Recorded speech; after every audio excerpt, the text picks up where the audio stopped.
Right, thank you very much. I'm going to call this meeting to order. And if we could please have roll call.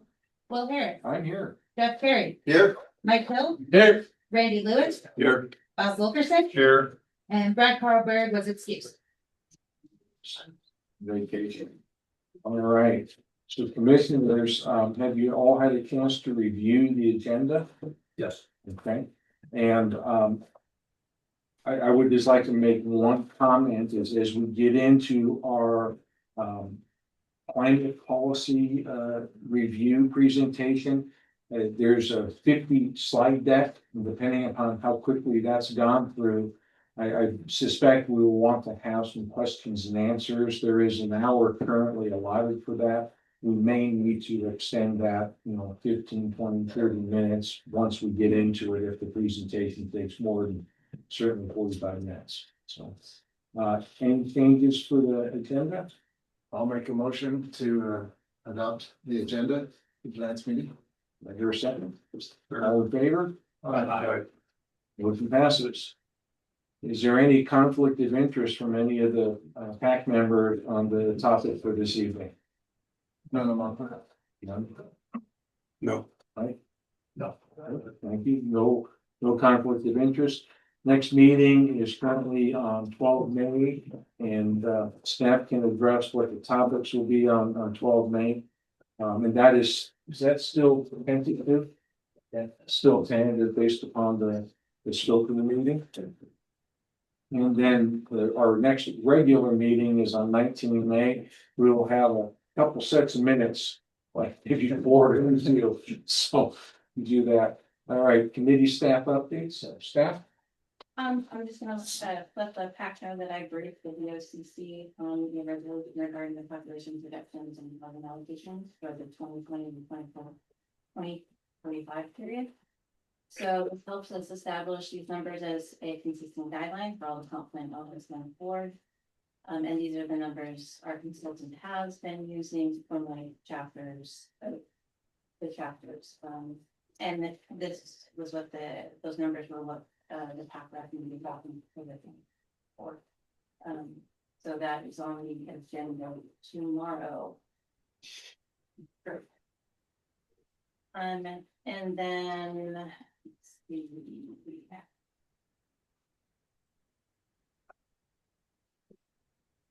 Oh, and I just wanted to remind the PAC that presentation, the climate policy action team progress update by Sharifa. So it's presentation and then it's questions for her, but there's not a public comment period at this time. So that will come when we actually bring the draft to the PAC. So I'm just gonna remind you of that. Well, we agree. Right. Any updates for members of the PAC? Were you still gonna be able to make the 12th meeting or not? I think I can. Oh, okay, so, yeah, I may or may not be here for the 12th. If I am not, Mr. Carey will chair the meeting. I will likely attend via Zoom if I'm not here, but I believe the chairman or the chairpersonship of the PAC to be someone live and in the room so they're aware of what's going on. But we've already coordinated, should I not be available. Yep. Thank you. And then real quick, you guys, I believe, got the email that Joel had to resign. So we will be having an opening and briefing, I believe, next week. I'll brief it. Yep. Next week. So that'll go to a news release to let the community know that we have an open position. Excellent. And we thank Joel for his service. He had to resign for a medical reasons with family. Totally support him and our prayers go with him and his family. I just want to really compliment Marissa for a briefing a week ago today to the Board of Commissioners. She laid out the housing allocation by economic band, laid out what needs to occur, did not discuss how it would occur. But that was really good. And what's really nice is, again, assuming the board approves it tomorrow, those are largely now locked in. And we can end the discussion on moving numbers around. It's locked in. I'm looking at you, but I'm looking at me too. I'm just bad. You think you like to watch what happens tonight. Hang on, No, it's okay. we'll get there. I All know. right. Okay, we don't have any other business, so let's move on to public comment for items that are not on the PAC agenda for tonight. So tonight, we'll be getting simply a briefing on climate change. And we will be having a discussion with a public comment period on the land use. So any comments on land use, please hold them till later. If there's anyone in the room have a public comment for a non-topic for tonight? Yes, ma'am.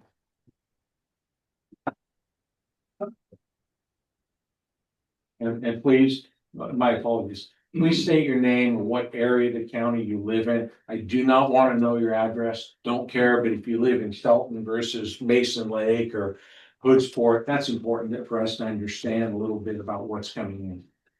My name is Mimi. I live in Shelton. Speaking about the climate resilience aspect of the meeting, I think it's really important to protect Mother Nature and protect our planet because she's what gives us life and what keeps us here. And without the planet, we have no home. And an issue that's becoming increasingly noticeable is the If I may, we'll get to a public comment period on climate change on the 19th of May. I think she can still do it because it's not we're Okay. not reviewing the draft. All right, that's, Yeah. all right, my apologies. Go on. and is the noticeable uptick in heat waves. And that's especially a problem for us in Shelton and us in Washington because it's not common for homes to have air conditioning. And we are also vulnerable to wildfires and wildfire smoke and flooding. And we need to be using renewable energy and preventing as much climate change as possible. Thank you. Mr. Axel.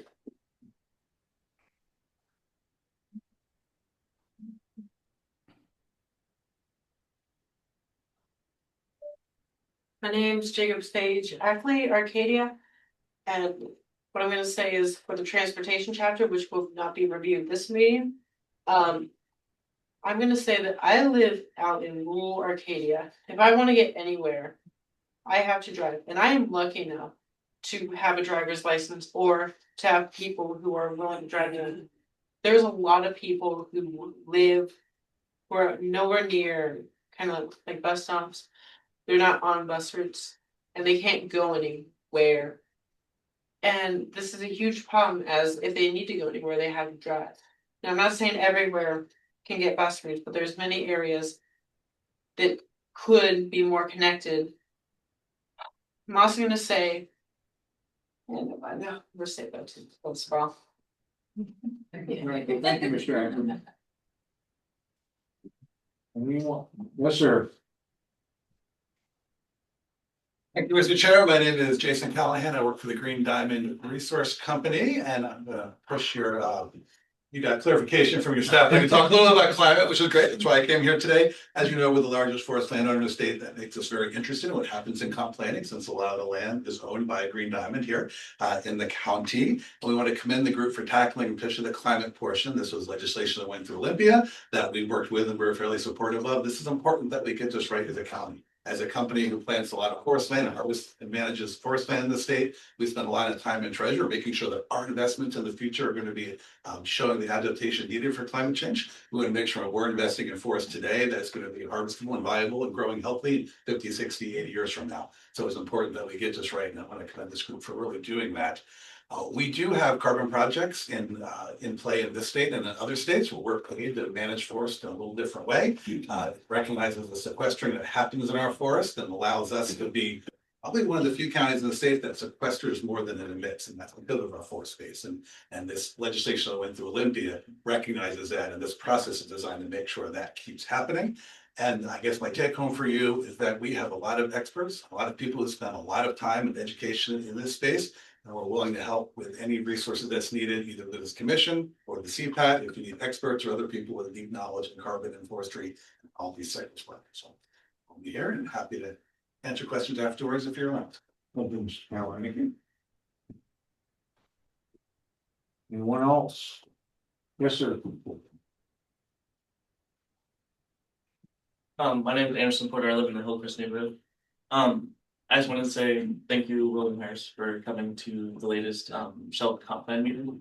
I think it's very important to make sure that you go to those meetings, or at least one of you goes to the meetings to understand the different perspectives that it brings, and understand that the Mason County comp plan will be affecting both Shelton and Mason County.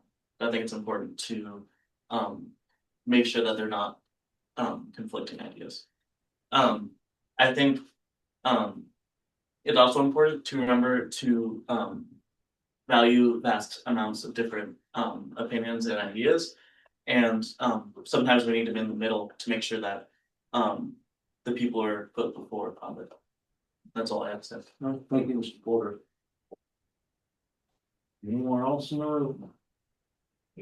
Seeing no hands, is there anyone in Zoom space that, oh, my fault, did I miss someone?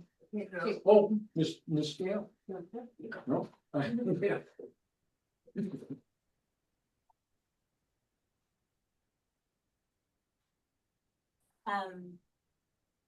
As someone who's worked with young. Who are you? Sorry, Alan? I'm Suzanne.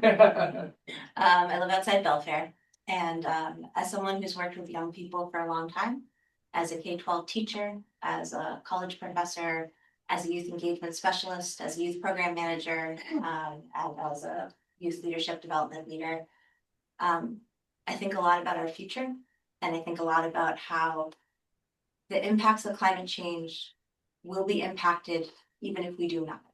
It's not the kind of thing where we can put our heads in the sand.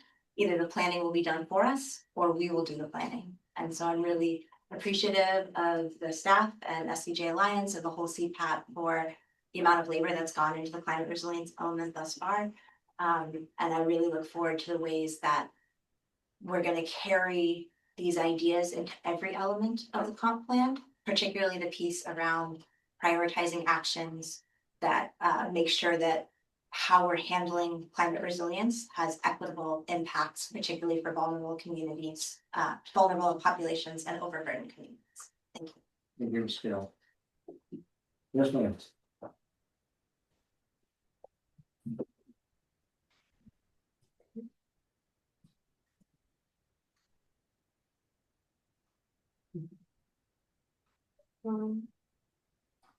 As I have said, and, I want to discuss like how climate change has caused a lot of issues for this earth. It will eventually become unlivable, and we should consider climate resilience because of all the heat waves, flooding, wildfires, smoke, sea level rise, ocean acidification, and increased weather changes. And that we can help like fix all these issues. Thank you. Anyone else in the room? All right, I'm gonna go to Zoom land. Is there anyone in Zoom space who would like to make a public comment to the PAC? If so, please raise your hand in Zoom space or come off of mute and let us hear your voice. Seeing none, one last time around the room. We will close public comment. Thank you. All right, we are gonna go onto our climate change presentation, and if I have this correct, Sharifa, am I saying that correct? Yes, you're Yeah. saying that Oh, correctly. out here. Okay. All right. Well, take it away, introduce yourself and go from there. Thank you so much. My name is Sharifa Abdul Salam. I'm a senior planner with SCJ Alliance. As you all probably know, SCJ Alliance is doing Mason County's comprehensive plan as a whole. And then in addition, we are doing the climate element, which is going to be a chapter in the comprehensive plan. We are dealing with it semi-separately because it has its own grant. So it's done adjacent to the comprehensive plan, but the final deliverable, it will be a chapter in the larger comprehensive plan. And I will share my screen. Can you all see it? We're getting there. Not yet. There we go. You're up. All right. So before we dive into the actual presentation, I know Commissioner Harris asked me a few questions this afternoon, and I wanted to make sure that we provide the answers to the PAC about the questions. So the first question was, who is the Climate Policy Advisory Team, or the CPAT? So the CPAT is created from many members. Primarily, it started with the core project team, which is the county and the consultant. But then, in addition, the county started recommending certain members of knowledge and expertise from across the county. So, as you can see here in this lower table, you have members from Mason County, from utilities, waste management, public works, fire marshal. But then we also have members from organizations like the Mason Conservation District, like the Washington State University, Mason Transit, League of Women's Voters, the tribes in the county, and others. And some members have started with us when we first started working on this project, and then some members were added later on. This is by all means not an exclusive club. Anyone who has the expertise, time, and interest is welcome to join our meetings. We meet once a month. We require our CPAT to attend the meetings, provide input, and then review draft documents on a monthly basis. So it has been a growing group since we started, say, back in December. And we welcome future participants again. But this is the names that you see on this board, and the organization is where we're at right now for the CPATs. And then the second question I got was, what are the resources we're using to determine what is climate change, or what is the change that's happening, or to measure climate change in Mason County? We have two primary resources that we're relying on heavily. The first one is the tool recommended by Commerce for the development of the climate element, which is called the Climate Mapping for a Resilient Washington web tool. So this is a website that has a lot of metrics, it has a lot of charts and maps, and it breaks them down with the sectors and hazards that we'll talk about a little later that are required by Commerce for us to look at relative to Mason County. The second tool that we're pulling a lot of data from is the Mason County 2023 Hazard Mitigation Plan. This is a great document. It's very robust. It's done fairly recently, and it has a very thorough log of all the historical events that happened since mid-century and sometimes earlier through 2022. All of those are logged, and from those we can see patterns and trends. So like increasing frequency or increasing severity towards the latter part of these logs. So the hazard mitigation plan includes logs on drought events, earthquakes, floods, landslides, severe weather, and that's about storms, snowstorms, rainstorms, and heat, and wildfires. So all of those are logged specifically to Mason County in the hazard mitigation plan. So these are the two primary resources. However, we are looking at supplemental resources. So there's FEMA's National Risk Index web tool. It's another mapping tool that looks at different hazards and maps them across the United States. We have the Climate Explorer web tool, and this is a tool that is developed by the National Oceanic and Atmospheric Administration. It also has charts and graphs and maps, and it includes projections that are based on global models. And then finally, we have our CPAT. Our CPAT are our representatives locally in Mason County. They include experts in their field, so they provide us with input. They fill in the gaps that we can't find with the resources and data that we're using online. With that, I think we can dive into our agenda for today's deck, which is what you have all that you received this afternoon. So what we'll be talking about is the climate element overall, what it's about, and then we'll dive a little more deeply into the climate resilience sub-element, and this is the part that we're required to do for Mason County. Then we'll talk about the climate impacts in Mason County. We'll talk about the assets that we've identified, the hazards that we've identified as relevant and of high priority, and then how those relate and impact each other. And this is work that has been done over the past 5 months. So it's a lot has been done. Only a summary is provided in today's slides, and I will only speak to a summary of today's slides because they are 50 slides with a lot of text. I'm not going to read them, so don't worry about that. But then we'll also talk a little bit about the vulnerability that we identify based on the assets and the hazards. And then we'll look at the relevant plans and policies that we are reviewing in preparing new policies as part of the climate element, and then not talk next steps. Because as you all know, this is only today, we're only talking about an in progress. It's not complete just yet. By June, we'll have a complete draft and then we'll present it to you all. With that, we'll dive right in. So the climate element, we are required by the state of Washington to develop a climate element. All jurisdictions planning under the GMA are required to include the climate element in their comprehensive plan update. So Commerce divides the climate element into two sub-elements. The first one is the climate resilience sub-element. This is about looking at the hazards and anticipating how we can manage and adapt to those hazards in the future for us to maintain prosperity, maintain well-being, and maintain the assets that we care about in Mason County. All jurisdictions planning under the GMA must prepare a climate resilience sub-element.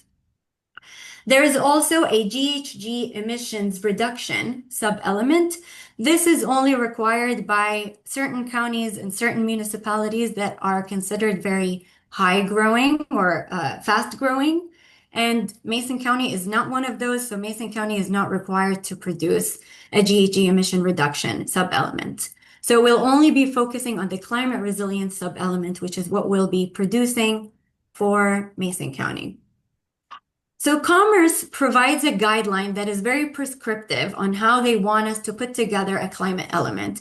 They have a Excel workbook that has all these steps that you see on the screen with descriptions of which resources to use, how to fill it out, and what areas to cover.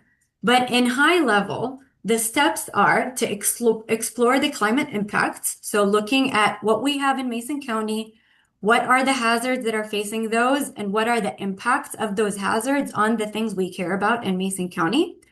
And then we look at the existing plans and policies. We're not starting from scratch. Mason County has a wealth of previous plans that we'll be pulling information from.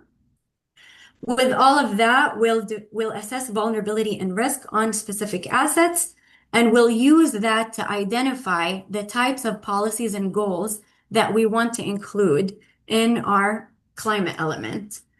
So all of this is work that has been done so far. We're at the latter end of the risk assessment right now. And then what we'll be moving on right now, and what we started with, is these steps 4 and 5, which is identifying what we want to do with the old policies. Do we want to throw them out, start from scratch? Do we want to use some of them and modify them? Or do we want to create a new hazard mitigation plan? We're not going to do a new hazard mitigation plan. Mason County has one that was done just 2 years ago, but we're going to do a combination of adapting existing goals and policies and filling in the gaps with new goals and policies. And all of those will go into our comprehensive plan as integrated goals and policies into the larger document. So the climate resilience sub-elements has 3 primary goals.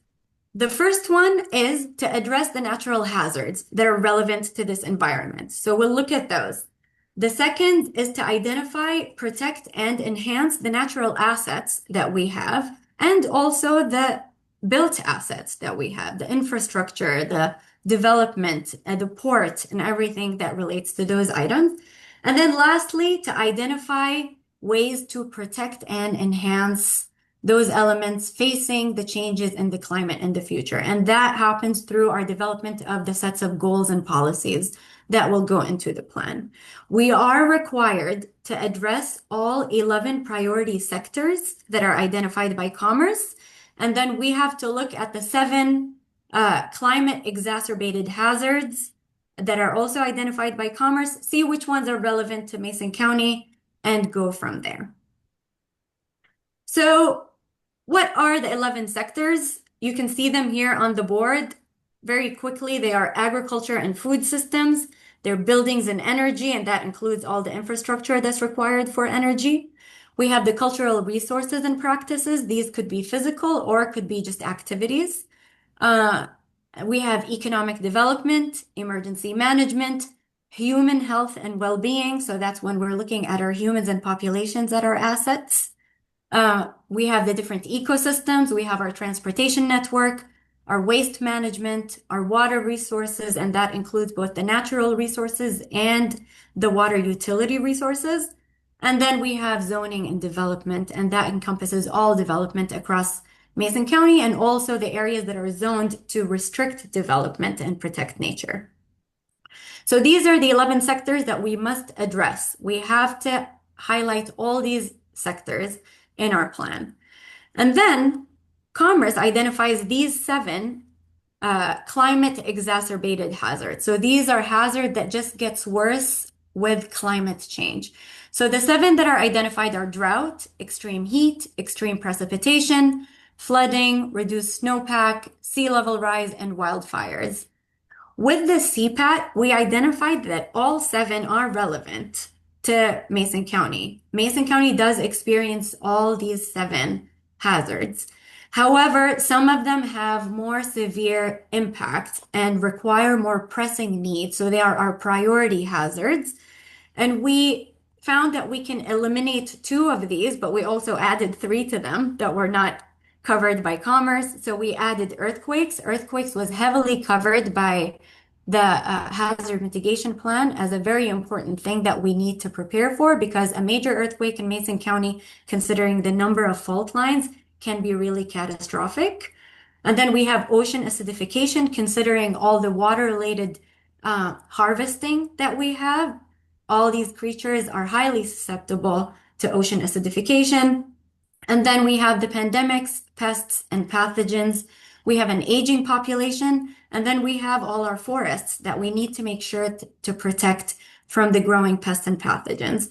So pests and pathogens are sort of related to extreme heat and drought. They're exacerbated by that. We know that flooding is exacerbated by extreme precipitation and sea level rise. So there's a lot of overlap between these. We can't really look at them in isolation, but we try to structure it in a way that can organize our work. But you'll see that as part of our work over the past few months, we ended up grouping a lot of the assets and grouping a lot of the hazards, because if we want to look at each asset that we identify within the 11 sectors and look at 9 different hazards across that, we'll have an endless document. And we want something that's more contained and efficient and useful for the county as a tool. So we'll go into talking about Mason County specifically. Before we dive into the climate impacts, I wanted to just cover on a high level the different assets that we identified within the 11 sectors. Again, I won't read everything on this table. You all have the slides. You can review them more at your time. But just from a high level area, the first sector, agriculture and food systems, we have all the water systems like the aquaculture, shellfish, salmon. And then we also have the terrestrial, like livestock and poultry products and other forest products like berries and mushrooms. We have buildings and energy. Again, all the built environment that we have, and then all the utilities, utility companies, utility services, power lines, utility lines. And then in terms of cultural resources and practices, we see again, we have our shellfish and salmon. That is part of our tribal and cultural assets in Mason County. So you'll see the overlap. We have our forests, historic buildings, even churches and other religious buildings.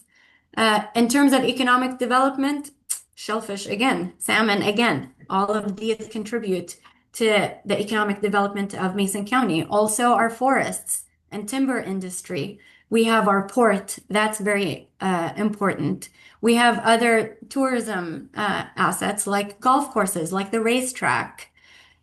We have our different ecosystems. You all are familiar, all the water ecosystem, the mountain ecosystem, the forest, Olympic National Forest, the tree canopy in general, because that's very protective for the ground and for populations.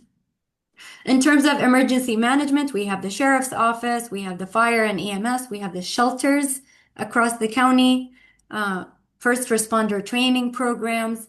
Then we have health and well-being. So we have our populations, we have our elderly care centers, rehab centers, assisted living, etc. And we also included the recreational activities. You have the parks, you have the terrestrial harvesting and water harvesting that can become an activity and improve human health by just practicing these for recreational purposes. And then we have all the infrastructure components in terms of the transportation, so all the roads, bridges, culverts. We have the waste management, all the waste treatment facilities, all the routes so transportation feeds into our waste management network because that's necessary for that. The water resources, we have the snowpack on the mountain, we have the Puget Sound, Hood Canal, and all of these other items, as well as the different wells and water supply systems, and even wastewater systems. And then finally, zoning and development, that covers all types of zoning. We know residential is a big thing in Mason County. We want to ensure that people have adequate housing, adequate areas for economic development, but also zoning that protects our open space. So now I'm going to go into summarizing our asset and hazard pairing activity. So we looked at the different sectors. We highlighted big groupings of assets, and we looked at the groupings of hazards that impact those assets in certain ways. Again, a lot of text on these slides. I'm not going to read through it. You all have these slides for you to read, but I'm going to give you a big picture idea of what we analyzed as part of the process of the past month. So here we're looking at the sectors of agriculture and food system, cultural resources, practices, and economic development. And we talked about the combination of aquaculture, shellfish, and salmon fishing. All of those feed into those three sectors. And we saw that these are highly impacted by sea level rise, extreme heat, and drought. Extreme heat and drought come hand in hand also, and those could feed into sea level rise with melting glaciers, etc. So in general, with sea level rise, the coastal areas experiences erosion, you see degrading habitat, all of that can impact the quality of habitat needed for the delicate ecosystems to support aquaculture and shellfish. That's the first step of it. When we look at extreme heat and drought, two factors, they can impact the streams across the county. So when you have low water stream because of the drought, this impacts salmon migration. And then when you have increased stream temperatures, this also impacts salmon health and its ability to procreate and migrate across the waters in the county. So all of these can impact the different assets that we're talking about as very important for Mason County across several sectors identified by Commerce. As part of our analysis, we also looked at non-climate stressors. What are other things that are impacting shellfish and salmon and aquaculture? So for example, you have coastal development that can have runoff into the water. So that's not necessarily climate related, but it's pollution due to development, and that can further exacerbate the impact and further stress those resources that we have.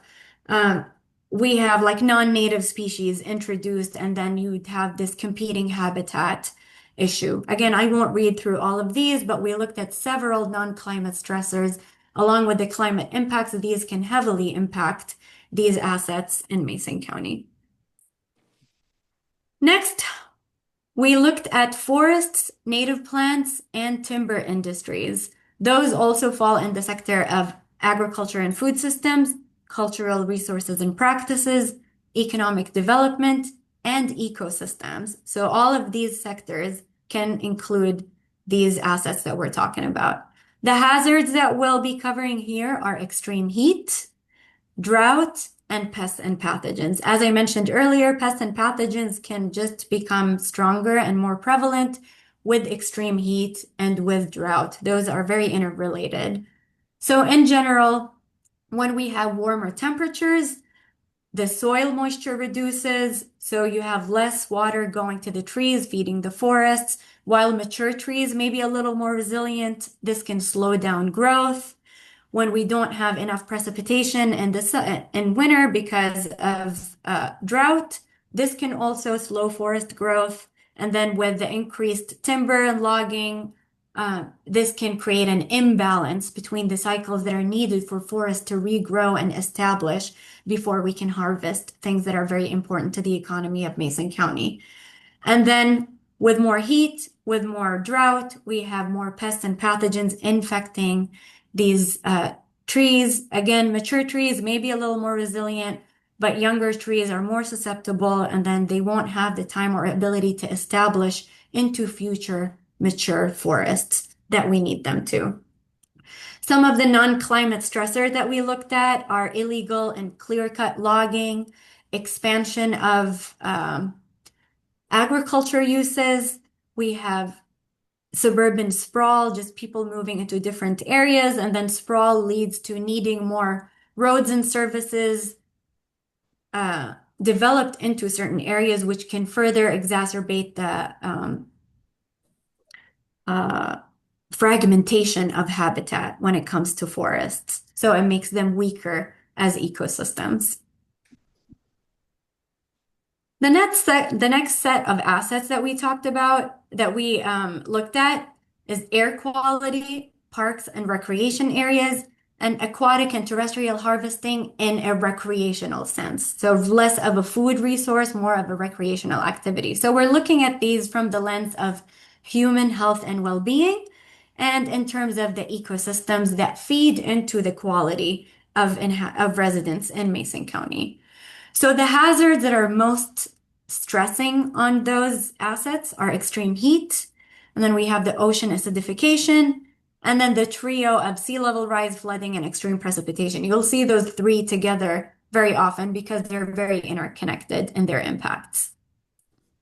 Again, when we have warmer temperature, it impacts the air quality. So our air quality gets reduced. If we have wildfires, even if they're farther in the distance, the smoke can travel farther with hotter air, and then the pollutants linger in the air for longer, which can make it more dangerous, especially for sensitive groups like the elderly, like people with respiratory illnesses in Mason County. And then, as we talked for the forest industry, when you have extreme heat, low soil moisture, this will reduce the growth, could potentially reduce the quality of forest and tree cover. And then with increased heat, you would want more tree cover, but it's exacerbating on both ends. So it's both hotter for people to recreate outside, and also reduction in potential tree cover that can present a refuge for people during hot environments. And then we have the ocean acidification that directly impacts all the water harvesting that is targeted in Mason County. So that can reduce the access to this activity. And then the same on terrestrial activity. With the reduction of plant cover, you have reduction of productive plants. And you can also have the increase in pests and pathogens, which can also impact the availability of plants for foraging. So all of these are different items that impact air quality, parks, recreation, and recreational harvesting. The next assets that we looked at are the roads and bridges, culverts, and all the non-motorized transportation like the trails, bike network, etc. So we're looking at these from the lens of the transportation network and the lens of an emergency management network. The hazards that are more pressing on those are the sea level rise, extreme heat, and flooding. Flooding, most commonly due to extreme precipitation. So we could also lump that with those in here. So when we have more rain and flooding, we have the erosion, we have landslides, all of those can block roadways and damage roadways. This not only increases the expenses on the county to manage and deal with these events, but could also isolate a lot of communities, especially rural communities, in those events. So they can't get to their jobs, which can lead to their economic loss. They can get to their schools. And then the other way around, emergency services can have a hard time getting to them and providing them with the necessary needs that they have. Um, and general sprawl, building roadways in areas that are near bluffs, clear-cut logging that can increase flooding, increase landslides and flood events. All of these are non-climate stressors that can just further exacerbate the events of these weather events on these assets. Then we have very similar utility lines and infrastructure. Similar way, and when we're talking about sea level rise, extreme precipitation, and flooding, sea level rise is specific to the ones in the coastal areas, and we have a lot of coastal development. And then the extreme precipitation is more across Mason County. But the idea is that with flooding, it can damage some of these utility lines, especially the aging infrastructure utility lines.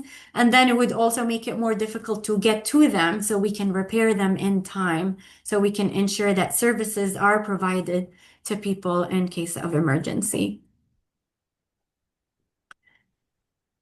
The next assets, we have the residential and commercial zoning, we have the shelters and evacuation centers. We're looking at these from the lens of the zoning and development sector and then the emergency management sector. So where we identify areas that are suitable for development, how we want to target that in the future, or where we want the plan to guide that development in the future. Generally, similar to what we talked with the infrastructure, you have flooding, you have heavy rain, it causes flooding, homes can flood, especially older homes, mobile homes, substandard homes could flood. It would make it more difficult. Rural areas, especially areas that are serviced by dirt roads, those areas can get especially vulnerable in certain events. And then what's worse is that with more recurring flood events, insurance premiums are increasing, and some areas are bound to be uninsurable in the future. So all of these are going to impact how we zone and choose to develop in the future across Mason County, and then how we plan for our emergency management in certain areas. Next assets are the water assets. So let's say storm and warm and wastewater facilities, and then we have the natural waterways and the water resources. So when we're looking at the same three hazards of sea level rise, extreme precipitation, and flooding. So more frequent high stream flows can carry a lot of debris into the water systems and pollute the water systems. When we have high flood events, they can overwhelm our water supply and stormwater systems, and then they can backflow, and that can cause contamination and pollution.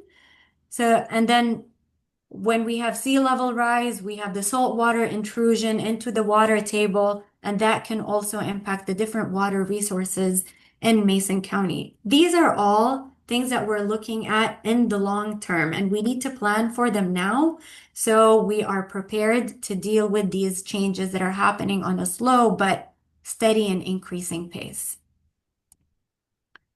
Similarly, we have our solid waste network and of recycling facilities, hazardous waste facilities.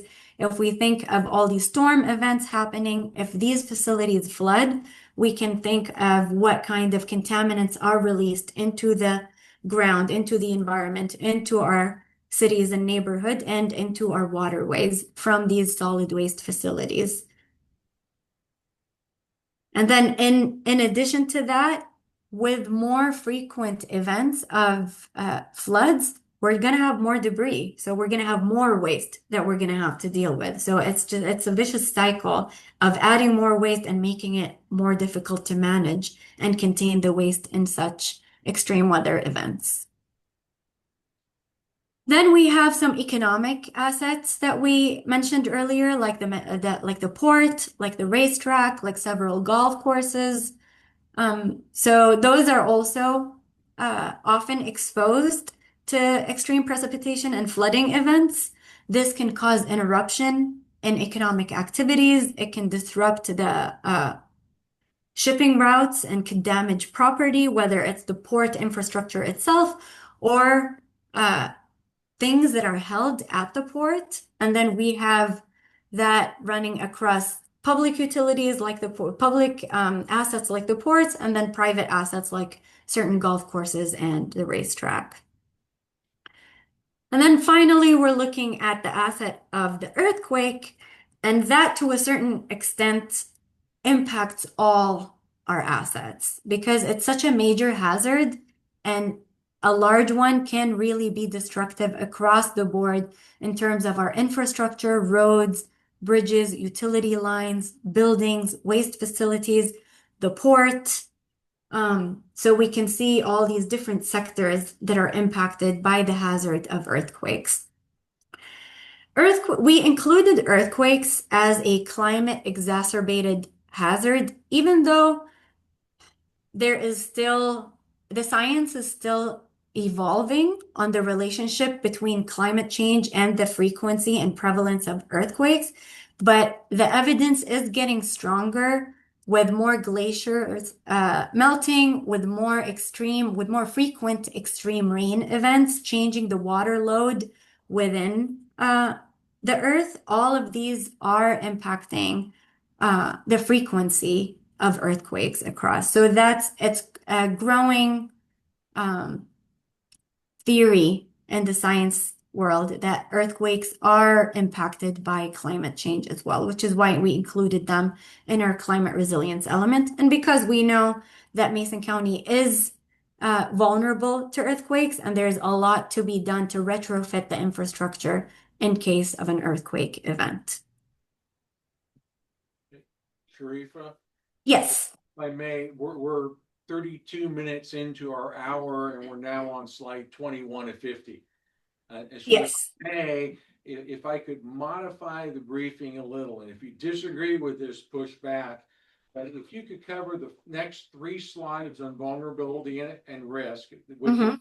an overview of asset sensitivity, the capacity, the vulnerability, and how you assess the red, yellow, green score and come up with overall vulnerability. And then if you could just jump directly down to slide 43, briefly cover some relevant plans and policies. Do that in the next 5 to 10 minutes. And then let's open it up for questions within the PAC members.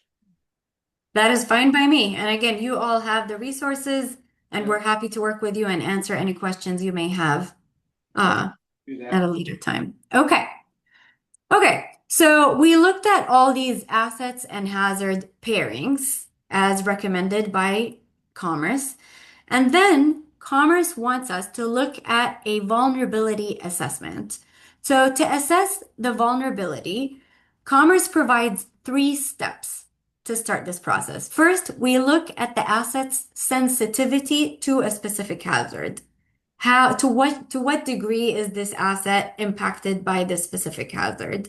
And for that, we use different indicators. Like if we're looking at a physical asset, say a road or a bridge, we look at the age of that or just the general condition of that bridge. If we're looking at human health, we can look at indicators like air quality. So we'll use metrics that are available as indicators, and then we'll rate the sensitivity. So it could be high, where you can see high is red, which is bad, or it could be low, which is green. If it's low sensitivity, then we're in good shape.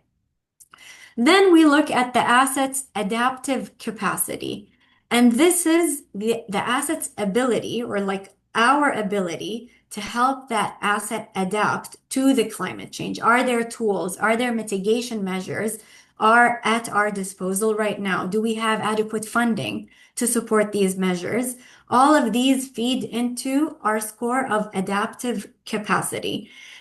In case of adaptive capacity, you can see that high is green because high is good. When we have a high adaptive capacity, it means we have a lot of tools to deploy. When we have low adaptive capacity, it means we have few tools to deploy.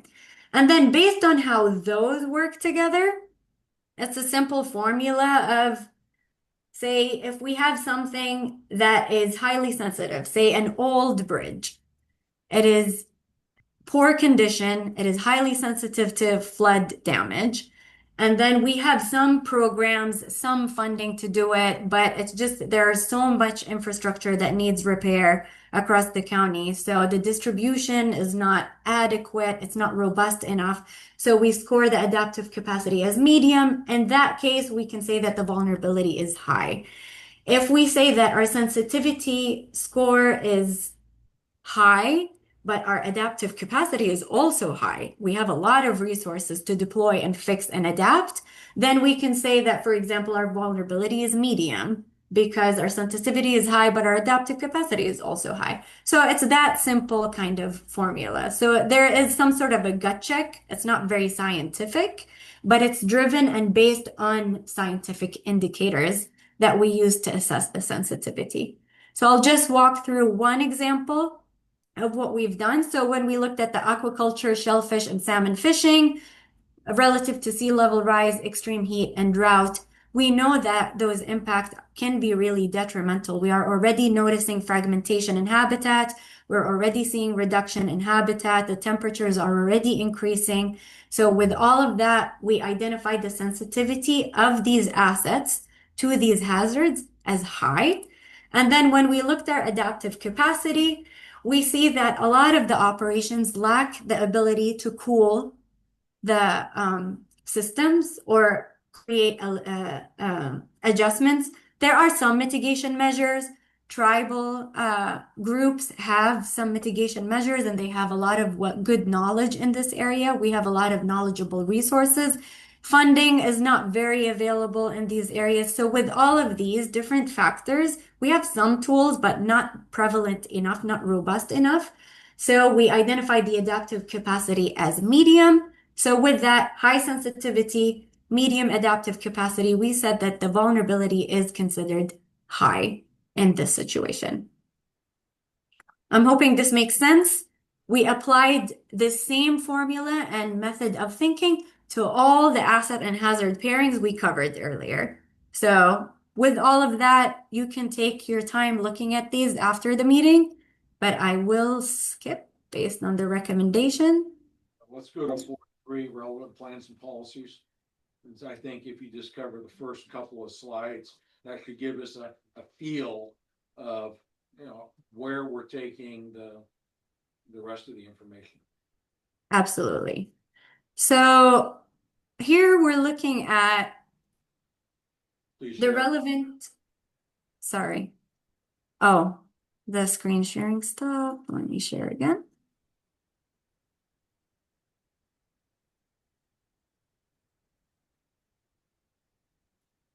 Good to go.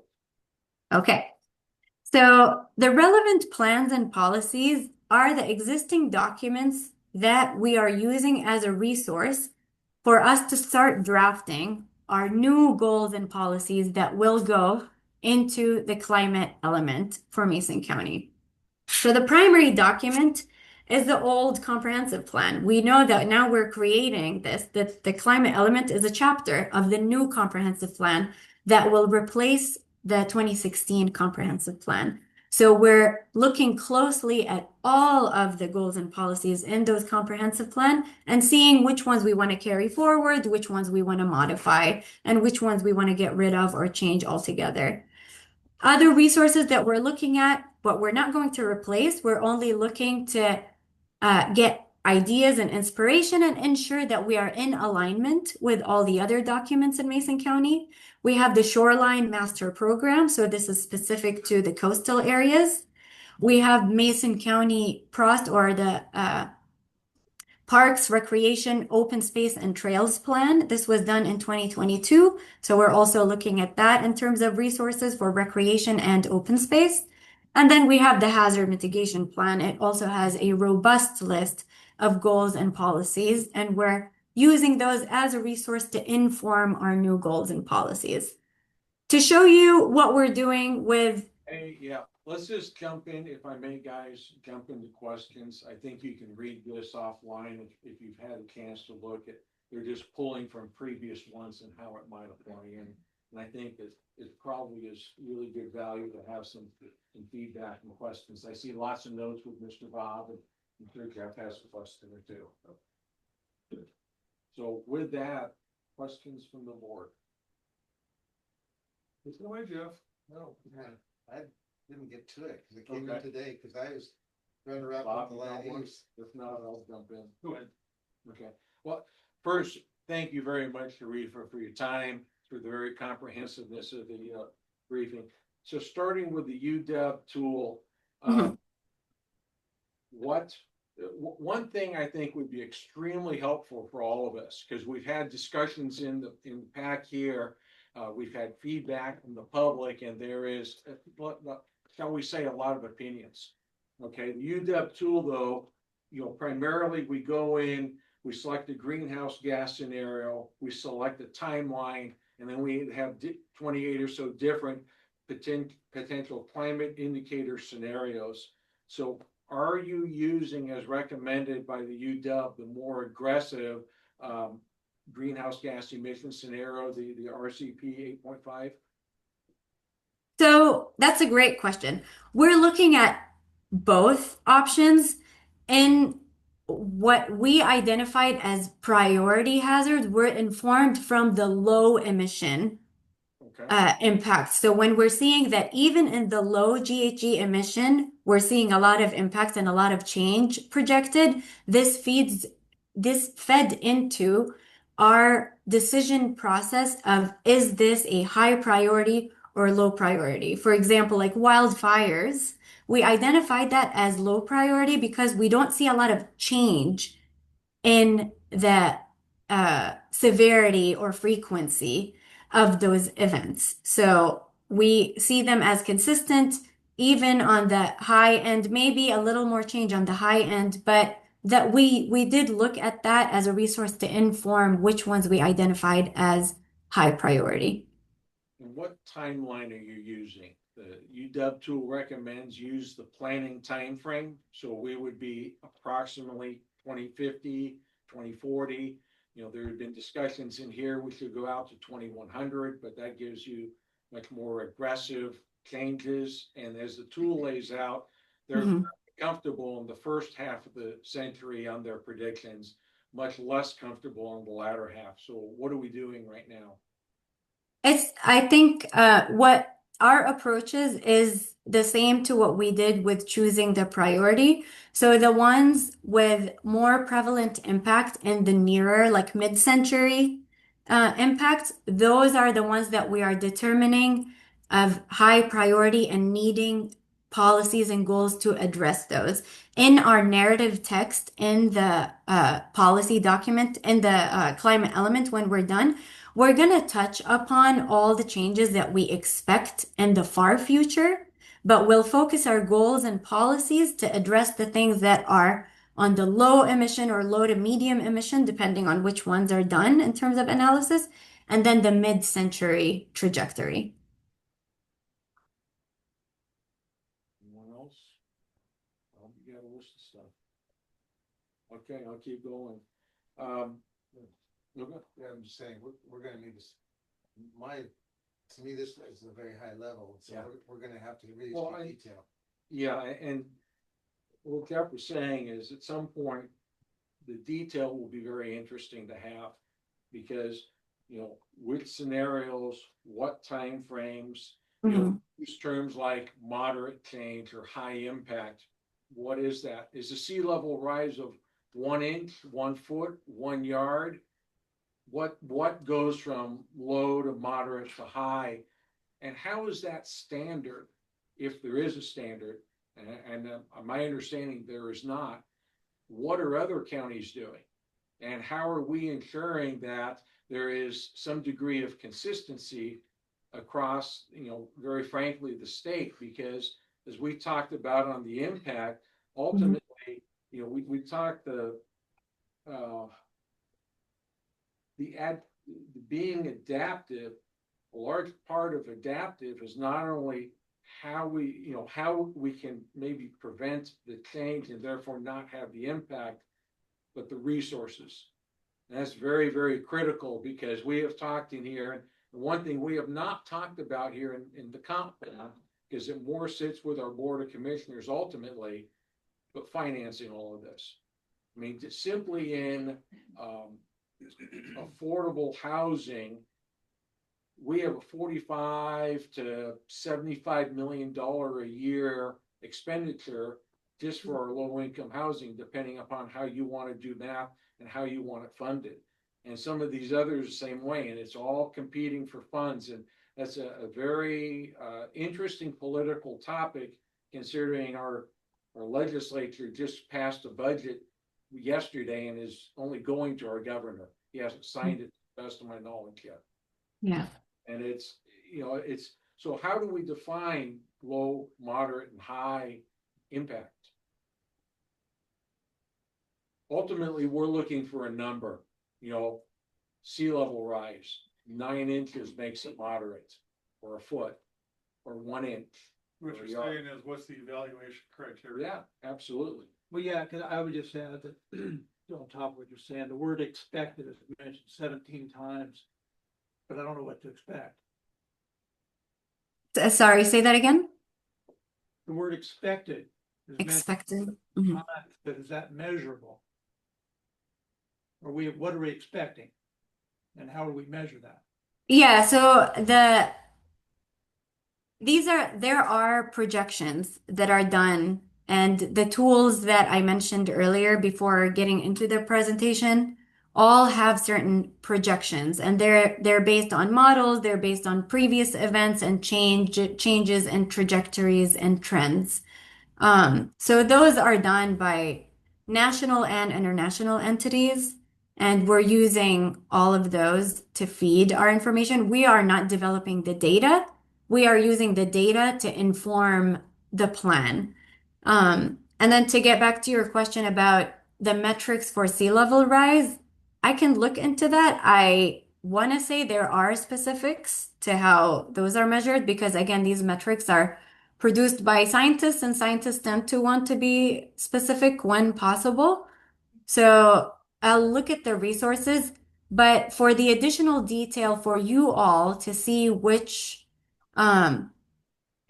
metrics we used in evaluating each asset and hazard and what we looked at, we have those all documented in our Excel workbook that is provided to us as a tool by Commerce. So we can share that with you if you want to take a look at it. It is very, very long, but we're happy to share it with you. And it is something that we've delivered and submitted to Commerce earlier. It was one of our earlier exercises as part of this development. So we have all of those tracked, and we do intend on including all of that workbook, all those spreadsheets, tabs as an appendix to the plan when the plan is completed. So this is not data that we intend to bury. We intend to carry it forward. There was a lot of work that went into distilling all the information to where we're at right now. So we're happy to share all that with you, and we do intend to include it in the final document when produced. I had a question. You're talking about hazards such as precipitation. You're talking about precipitation. Is that a prediction, or is that just, this is a worst case scenario of what might happen? It's not a worst case scenario.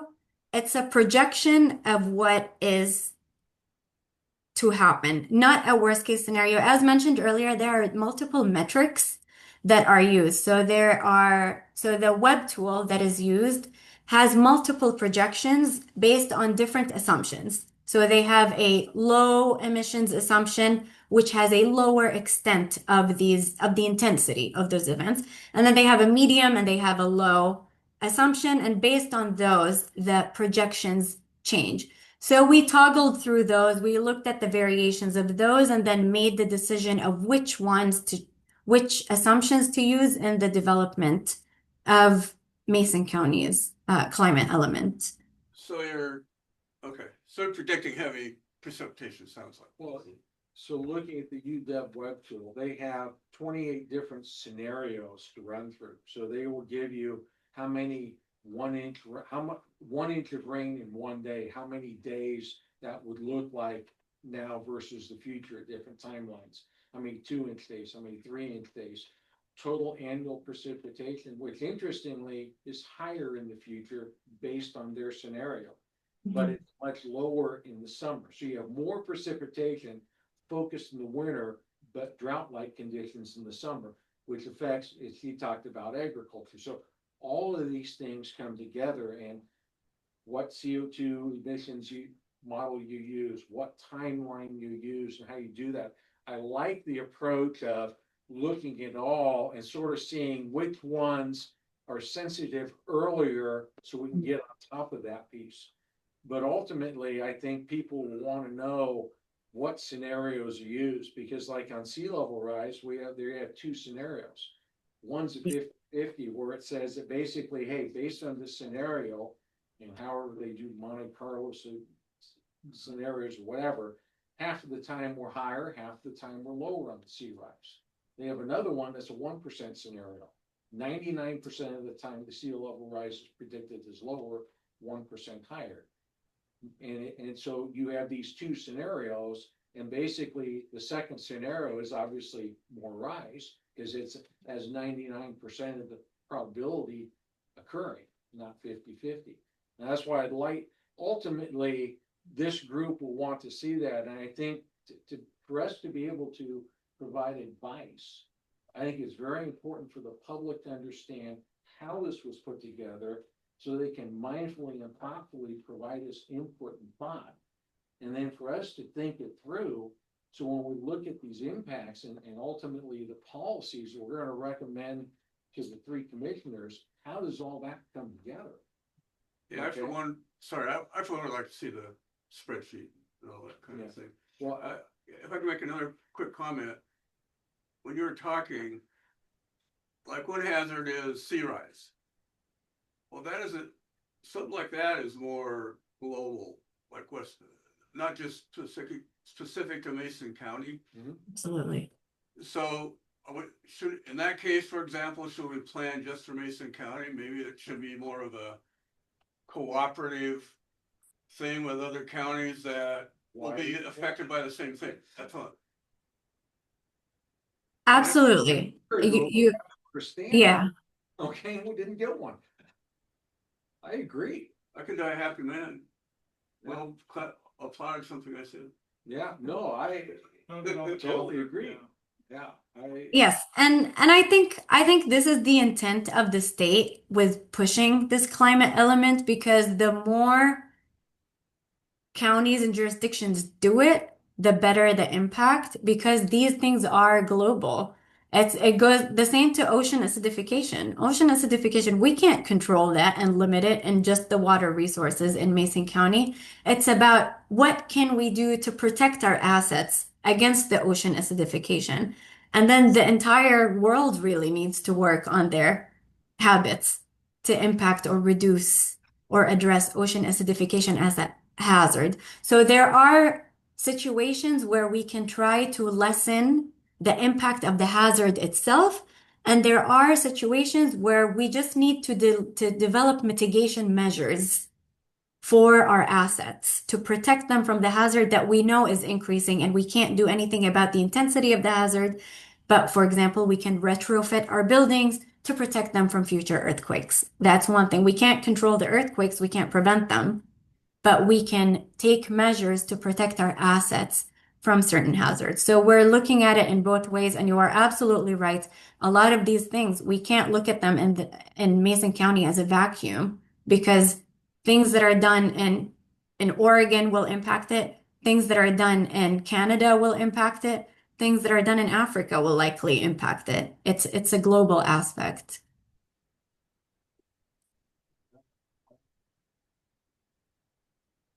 Can I ask another quick question? Go ahead.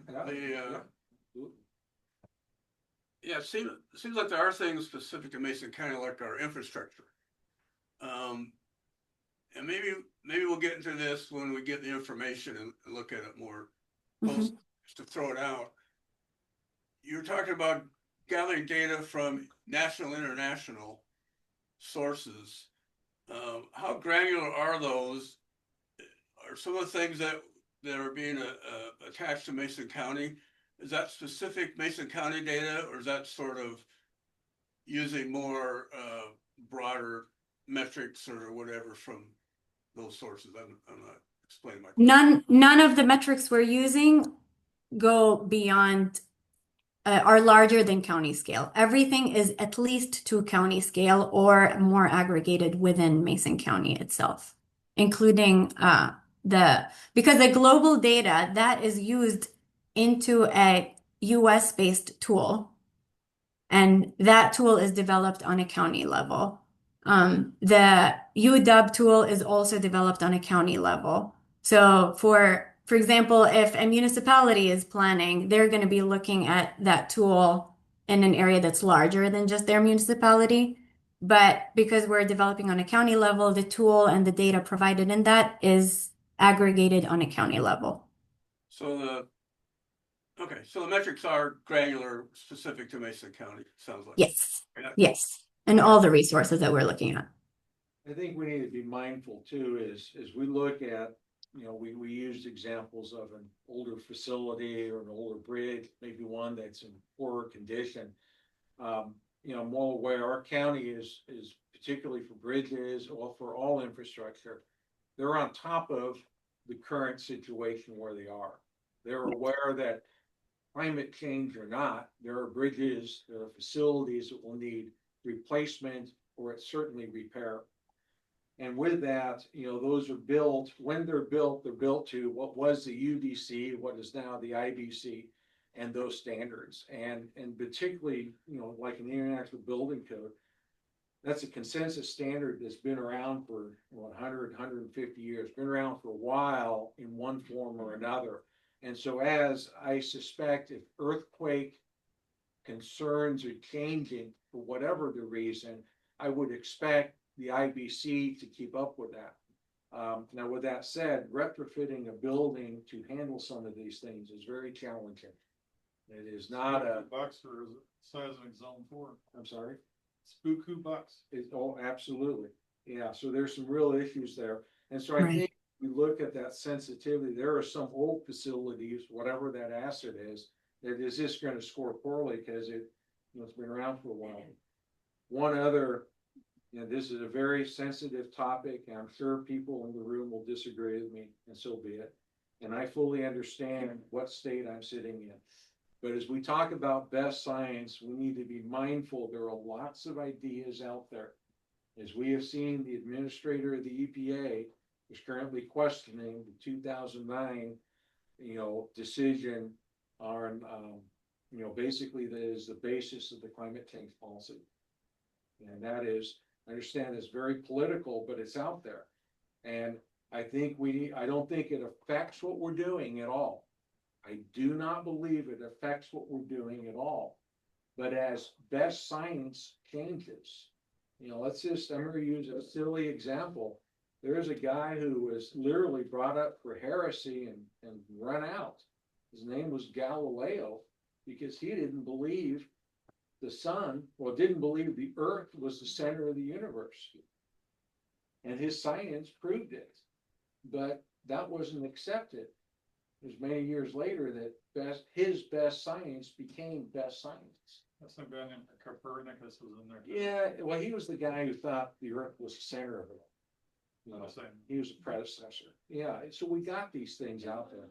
For the interest of time, Yep. please stay on topic. Back to the questions for Yeah. Teresa, please. Thank you. Yeah, so I just think we need to be mindful that best science can change.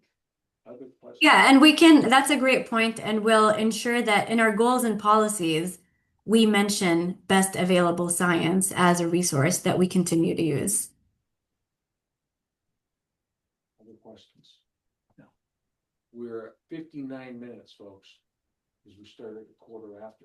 So with that, Sharifa, thank you very much for your time. Thank you for the candor, and I'm sure we'll have other topics down the road. So thank you very much. You're welcome. It's nice to meet you all. So, gentlemen, do we need 5 minutes for a break, or do we press on? We're pressing. Did someone say? Okay, 5 minutes. Why don't we come back at 21 after? Thank you.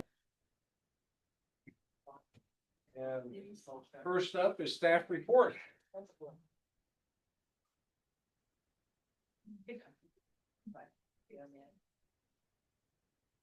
Getting better.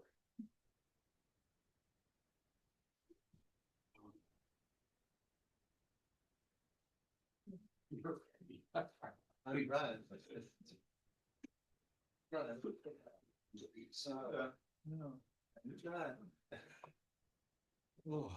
Okay, we already discussed that May 12th is the definitive, regarding chapter 10, which would be capital slaves and utilities. And then May 19th, we have the draft chapter, and it's the full draft. Sorry, not to turn my mic on.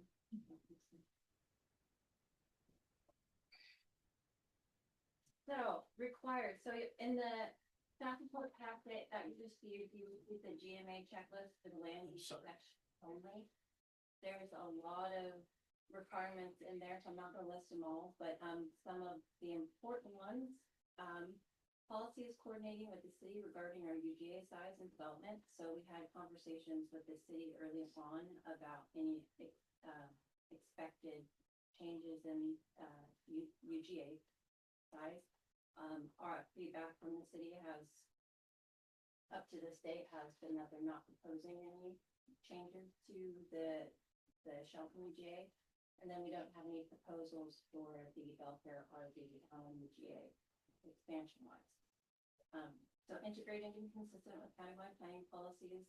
It's just like every chapter could be consistent with our planning policies that are adopted by the board. There should be future land use map within there with the city limits and UGA boundaries. In the current draft, there are some maps of the UGAs. I did note in the staff summary some issues with the land use chapter, which I've sent the summary of those issues back to SCJ. But I wanted to get this draft out to you guys so we can gather input from, the public and the PAC sooner than later, even though there are some issues with the draft that you have. But one of the maps within there, it's the wrong Belfair UGA map, so it doesn't have the changes that were written in the Belfair GIS update. So that needs to be updated as well. And that our UGA review meets OFM projected population. So we're using those population projections to make sure that our UGA is that amount of people. Policies that increase physical activity in UGAs. There are some items on that checklist, such as this one, that language around it may occur in a different chapter. So it could occur in the transportation chapter if it's talking about pedestrian access to within UGAs. Consistent population projection throughout plans. So like I talked about earlier, we briefed the BOCC on the population projections and we have a resolution that, so just going forward, we use those population projections in all the work that we do, and it's consistent throughout. And of course, the estimates of population. So densities, building intensities. So our parcels within the UGA, the allowed uses within them, residential uses will meet the housing needs that we are projecting those housing allocation needs. There are additional ones, I'm not gonna list them all, some of them, the consultant has added new policies to meet those GMA checklist requirements. And then some of them have already existed, or else they are in our critical, areas ordinance. And some of them don't even apply, such as, you know, there's ones about military bases, signing of incompatible uses, we don't have any military bases in our UGAs. There's one about airports, we have an airport, but our, code, we already adopt the Port of Shelton Sanderson Build Airport Master Plan.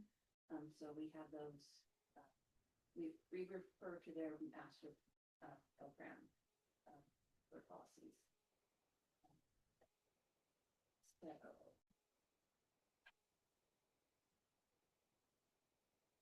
So what's important, I think, for this meeting is that we concentrate on the land capacity within the UGAs. That we can accommodate the housing needs, and also look at the policies that must be within the chapter. If you remember back in December of 2024 and then January 13th of this year, we had PAC meetings regarding some of those policies. We saw an early list of the land use policies. We made minor adjustments in January. In the draft, I noticed some of the revisions that you guys made didn't get and revised correctly, so I will be talking to the consultant about that as well. But there weren't too many revisions as well on January 13th. The consultant has added a little more language to meet some of the GMA checklist requirements, and we'll go over that in a minute. But before we do that, let's look at the capacity, the initial numbers of capacity. So in summary, I noted that there are some issues with the tables.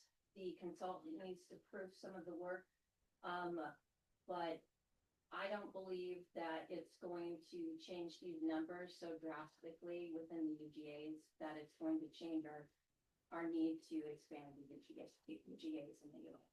So initial numbers for the Allen UGA, a total of 5,700 dwelling units can be accommodated, and they're using 2.5 persons per unit, which is about 2,020.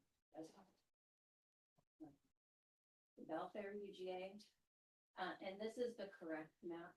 So the draft we have has an older map, but this is the correct map. The Belfair EIS plan updated this area up here to be master plan mixed use. So that is different from the plan. And then I believe they got rid of a chunk down here and then added this right here, which is where the wastewater facility is. So they added that to UGA. And then 8,255 dwelling units or 20,637 residents.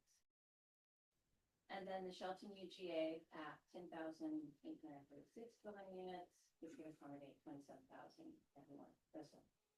So you add that all up, dwelling units in both all UGAs, 24,791, and then 61,978 residents. And those numbers don't include the city of Shelton, so they're doing their own analysis of numbers for housing.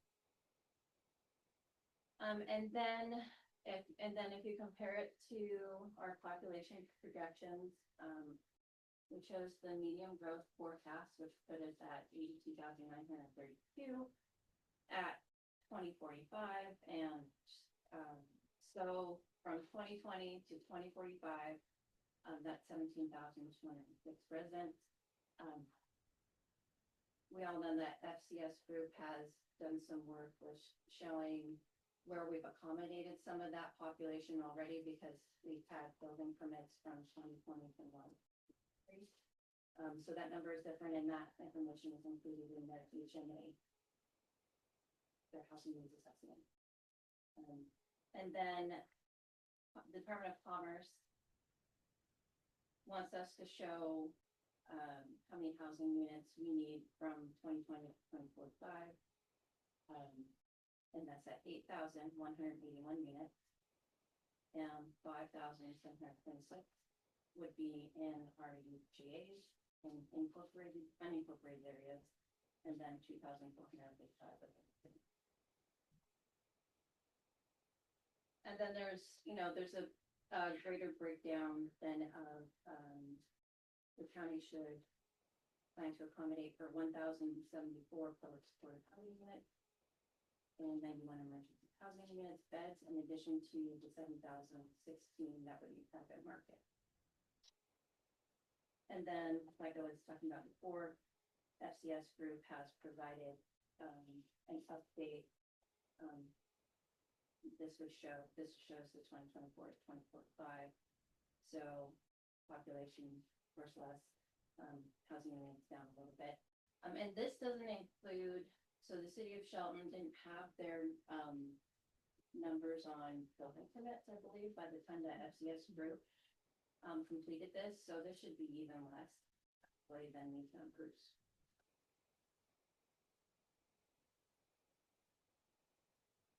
And then the next thing I wanted to go over, and I'm going to pull up the draft document that you all received, is to go over some of the policies that we've already looked at, and then what are our new ones that we're going to.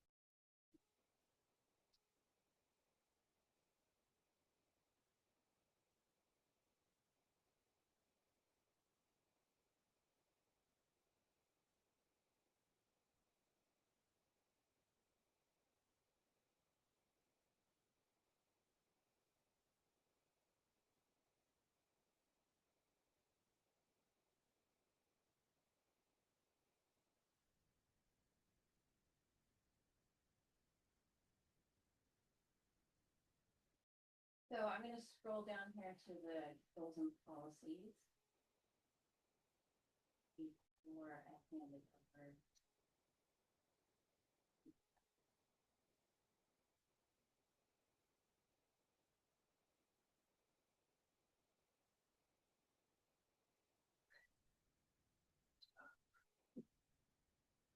Another long, long section.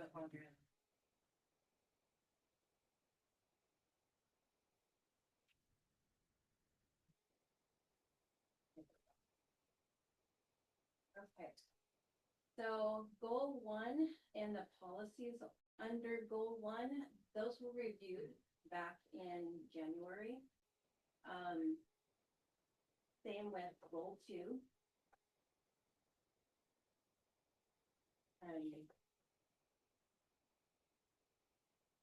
Goal 2. And then goal 3, reduce sprawl, was also reviewed as well in January. Goal 4, which has to do with subdivision, that was also reviewed in January. I believe on policy 4.3, they reworded it, SCJ reworded it because the original language was a little weak on ensuring improvements were constructed. So 4.3 would look a little bit different than our January 5th version. And then goal 5, this was also reviewed in January. 5.2 revisions were made by the PAC, but it doesn't show in this version, something I'll have to update the consultant on as well. And then goal 6 was a new policy that the PAC approved. They actually approved that the section that says protection of critical areas shall include best available science and updating of policies and development regulations. And then the consultant added policy 6.2, which has to do with UGA expansion and the 100 floodplain. That is a requirement on the GMA checklist. So it was appropriate to put it under ensuring long-term protection and sustainability of critical areas by integrating best available science. So we have to use best available science when we're citing or expanding UGAs. So that made sense to put it under there, and it was a requirement of the checklist that we address that issue as well. So that policy is new, but it is a requirement of the checklist. And then goal 7 is completely new, and you'll see in the comment on the right hand side of the document, a comment from the consultant about this being added as a meet the GMA checklist requirements, and it talks about the legislation that made those changes necessary. That were in 2021 through 2022. Then master development plan policies, goal 8, we looked at that in January. The only change that was made was in policy 8.3. The word power was added, and the consultant didn't add it in here. I will have them update that. They consolidated policy 8.9 because I think there was repetition between some of the subpoints under policy 8.9.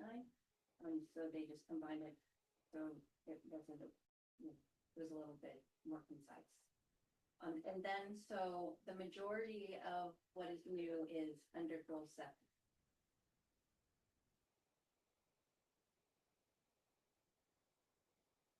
So I'm gonna, like I noted before, in the summary, there's some issues with the tables. The consultant needs to go back and fix it, and, you see that in summary. But I wanted to get this to you so we can get comments as early as possible and get it to the consultant. So when we bring the final draft, we can have that incorporated. So I'm gonna give it to the PAC and their comments and. Right. So first, thank you.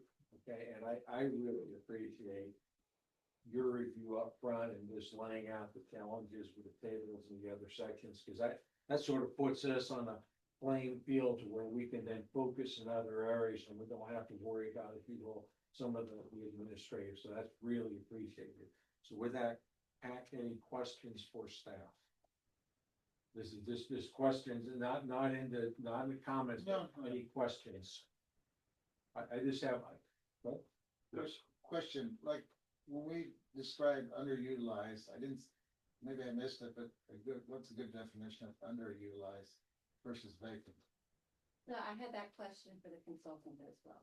Okay, Good. So I asked them to define that. all you have to do is just run that there, and just keep moving right on. And the one question is, when we look at the distribution of housing by income levels, I'm assuming at some point we are going to get a layout that says, basically we have the land capacity with our current zoning that would allow us to build the multiplexes and the apartments. Yeah, and I think, as staff, as you've said, you're comfortable that with our current UGA size or current types of zoning, without getting down and actually penciling it all out, that you believe that we can provide the mix and breadth of housing types across the spectrum. And I've done also some math, and Carrie has done some, and we're all consistent in feeling that. We still need to see the numbers, but we'll look forward to that. All right, any other questions? I had a curiosity question. This may be more for the city. No. The projection kind of applies to the county. The projection population for them for housing is like 82,000 or something. But the city's like a finite area. Has anyone like calculated what's the max that they could absorb as far as housing and all that? Maybe that's a question for the county too. Anyway, just thought I'd throw that out there. Well, the thing is, right now, the city of Shelton has 10,000, and they were showing 27. Max configuration. Look at the annexation piece too, that's in the land use element, to where as the Shelton UGA gets built out, those areas next to Shelton can be annexed and brought into the city of Shelton. So they're really not finite. They can growing Is land. that part of those projections, I wonder? I would not ask. Well, people to say- the total numbers for the county is what we need to focus on. No, I And agree. we need to focus on what's in the current boundaries of Shelton, and our focus is what's in the We're gonna get Shelton better. UGA and the other UGAs in the world, so I Yeah. think we're good. And you- Whenever you're ready. Yeah, Page 15 and 45, there's a table 10. Not gonna get into data right now, but question where, population of households, does that work the same principle like 2.5 per structure, or is that a different calculation, or do we know? So this information was taken directly from the HAP tool. So, Okay, so Yeah. you kind of a copy of a copy. Yeah. Okay, got it. it's a black and this box. is not even with correct Copy, method that we chose. So. So most of that, like anything dealing with households was kind of that, under that classic grouping that was from that HAP tool. We're like on the table 10. Yeah, table 10 is anything under levels from the. Okay. But they do need to update that. You guys selected scenario D.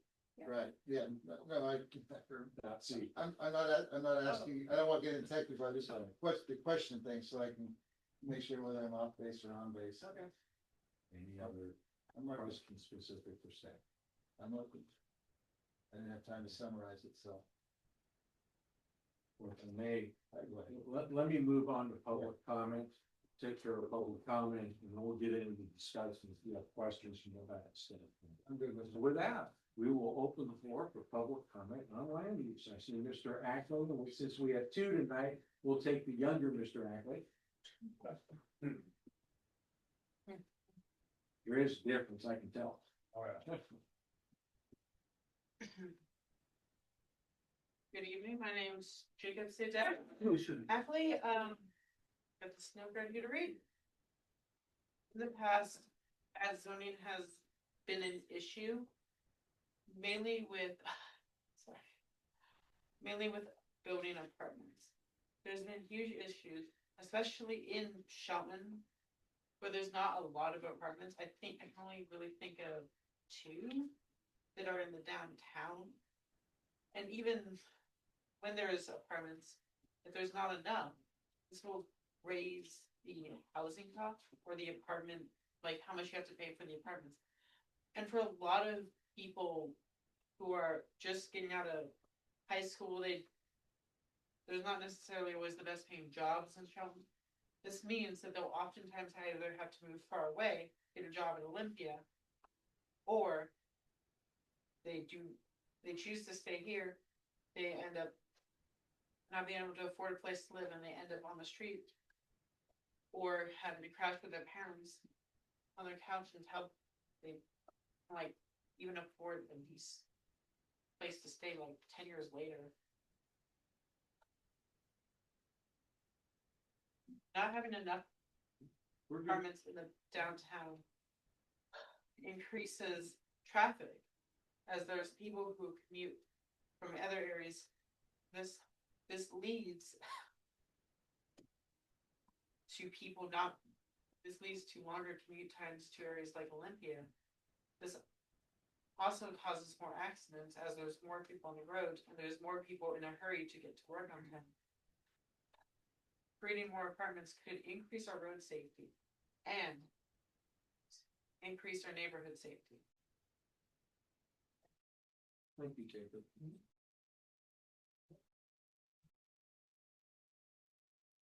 Yes, sir.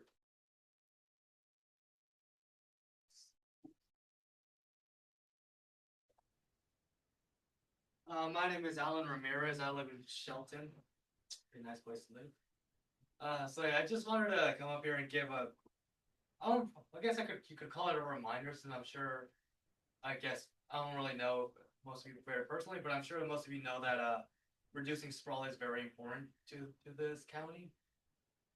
Just wanted to bring up a few points about what reducing sprawl would do exactly.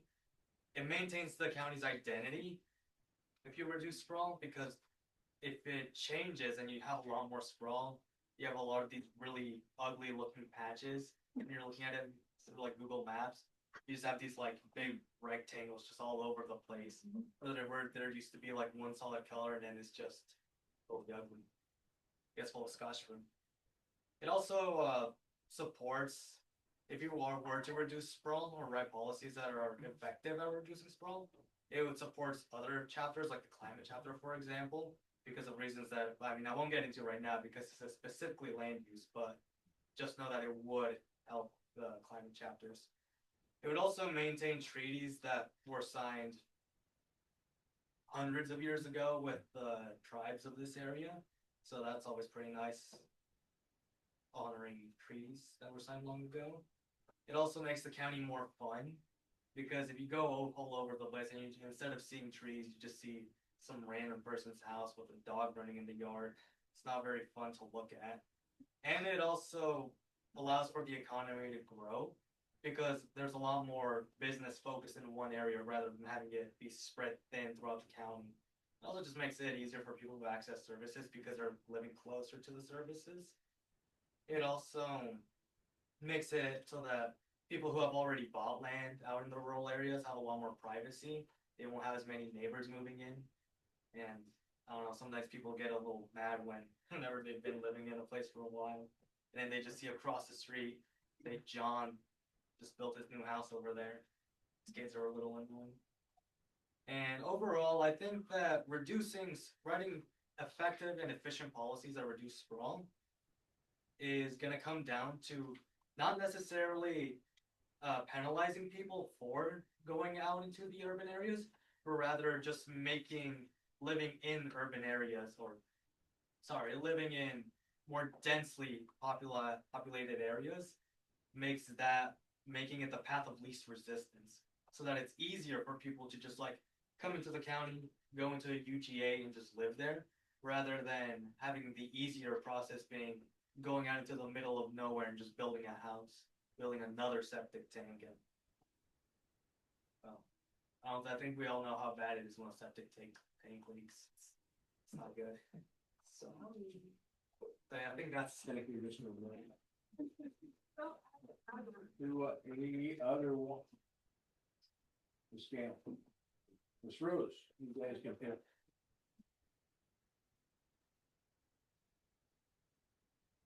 I'm Julianne. I live outside Belfair. I just want to, in land use, I think it's particularly important to really honor government to government relations with the tribes. And so as you get information from state commissions Watson, to really honor what they're saying and all the ways that they're saying it. One possible addition to support that would be in goal 6, where it says to safeguard ecological functions and natural resources. You might consider after natural resources adding comma, including treaty reserved resources. And then just a request to help public participation and public understanding of these documents. In tables 1 through 4, it would be really helpful to see the Department of Revenue stratification codes. Those are the ones listed in WAC 458-53-30. That's like 88 is designated forest land, 91 is undeveloped land, and so forth, because it's collapsing a bunch of codes into categories and it's hard to tell what's what. But I'd also really love to see replace the words utilized and underutilized acres because it misrepresents to the layperson what's actually happening. An underutilized, undeveloped land is not actually underutilized. All the wildlife are using it.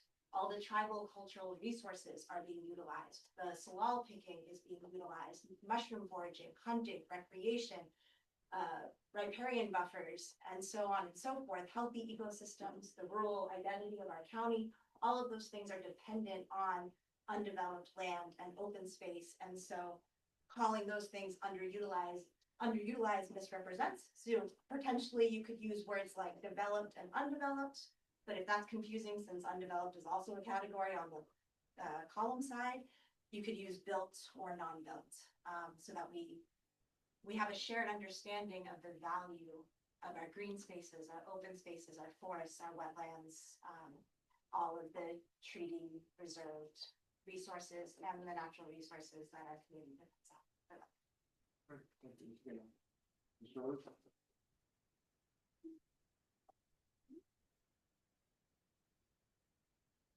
Hi, my name is Kirsten Rose. I'm a River Lake owner. When I read through the land use element, I noticed that there are policies dedicated to the preservation of natural resources, but those policies imply the inevitable use and harvesting of those resources for commercial purposes. I also see policies for conservation of critical areas like watersheds. However, I see no real policies encouraging the preservation and conservation of land in a way that is accessible and beneficial to the average landowner in our county. Currently, most of the land use in our rural areas has been have a 5-acre minimum, like designated forest land, which is partly why we have such a large amount of rural residential 5 zoning that isn't solely used for housing purposes or purely residential purposes. That leaves people being required to pay residential taxes on the entirety of those 5 acres, whether they're actually developing that land or not. There is the option to designate as open space, but the costs associated with the non-public options make it inaccessible for many. And again, there are limits on the acreage and the requirements for income being generated from the property that limits many options. I think that we should have the ability to designate any amount of land or even just 1 to 4 acres of these parcels to conservation or rejuvenation of forests or natural lands outside of critical areas. We'd be able to lower taxes for many, while also encouraging the rejuvenation of native forest lands and native habitats. This would lead to a wider range of biodiversity, older growth native plants that are beneficial to pollinators and wildlife, mitigation of invasive species, and has the potential to lessen the impact of natural disasters by utilizing native species that provide benefit like water mitigation, drought resistance, and fire resistance. Thank you. Thank you, Ms. Rose. Anyone else in the room would like to comment on land use? Seeing none, I will go to Zoom space. Is there anyone hey, Miss Engelwald has her hand up. You're up. Hello. First of all, I couldn't hear y'all. You're very hard to hear, which is very frustrating because a lot of work has gone into the information that was shared. And so it was very hard to hear the conversations, the questions, and the presentation, with the exception of the lady, the person from SJC. I could hear her, but anyone in the room, it was really hard to hear the presentations. And I know that a lot of work was done. So I don't know if anything was shared or addressed in regards to part of goals for the working with the land use, and as well as tagging into mitigation possibilities in regards to how to utilize low impact development techniques as part of all of this, because then that helps to create some carrots and balance environmental along with economical possibilities. That also gives some things to help with stormwater mitigation and helping to redirect stormwater and looking at some of those different low impact development technique pieces. But again, I couldn't hear anybody, and my speaker is at 100%. It won't go any higher. And so anyone speaking in the room, I could barely hear you. And I know that there's been a lot of work done, and I wanted to hear the presentations and the people's work and the questions about it. But thank you for the work. I appreciate it. Thank you very much for your comment. And can you hear me now? Barely. Okay, well, here's the microphone. It's right in front of us. And I know there is just so you're aware that staff does have a microphone right at the top of the podium. We'll have to check and see what we can do to increase that. Other than that, I'll just try and speak louder. Use your outside voices. You have permission to use your outside voices. That's okay. Thank you. Anyone else in Zoom space would like to make a comment on land use? Seeing none, I'll go back to the room one last time. Seeing none in the room, I'm going, oh. That, is that a hand up? No, that's a stretch, okay, just a second. Seeing none in the room, public comment is closed. All right. Discussion, gentlemen? You're up. I'll try to stay real high level, how's that? I know we reviewed this, I'm not debating into the numbers at this point, as far as we've adopted as far as the county growth and the housing scenario D and all that, nothing. But what I noticed is when I read the RCW and I look at how this chapter land use begins, it looks like we're kind of verbatim quoting the RCW, but then we stop 2/3 of the way through.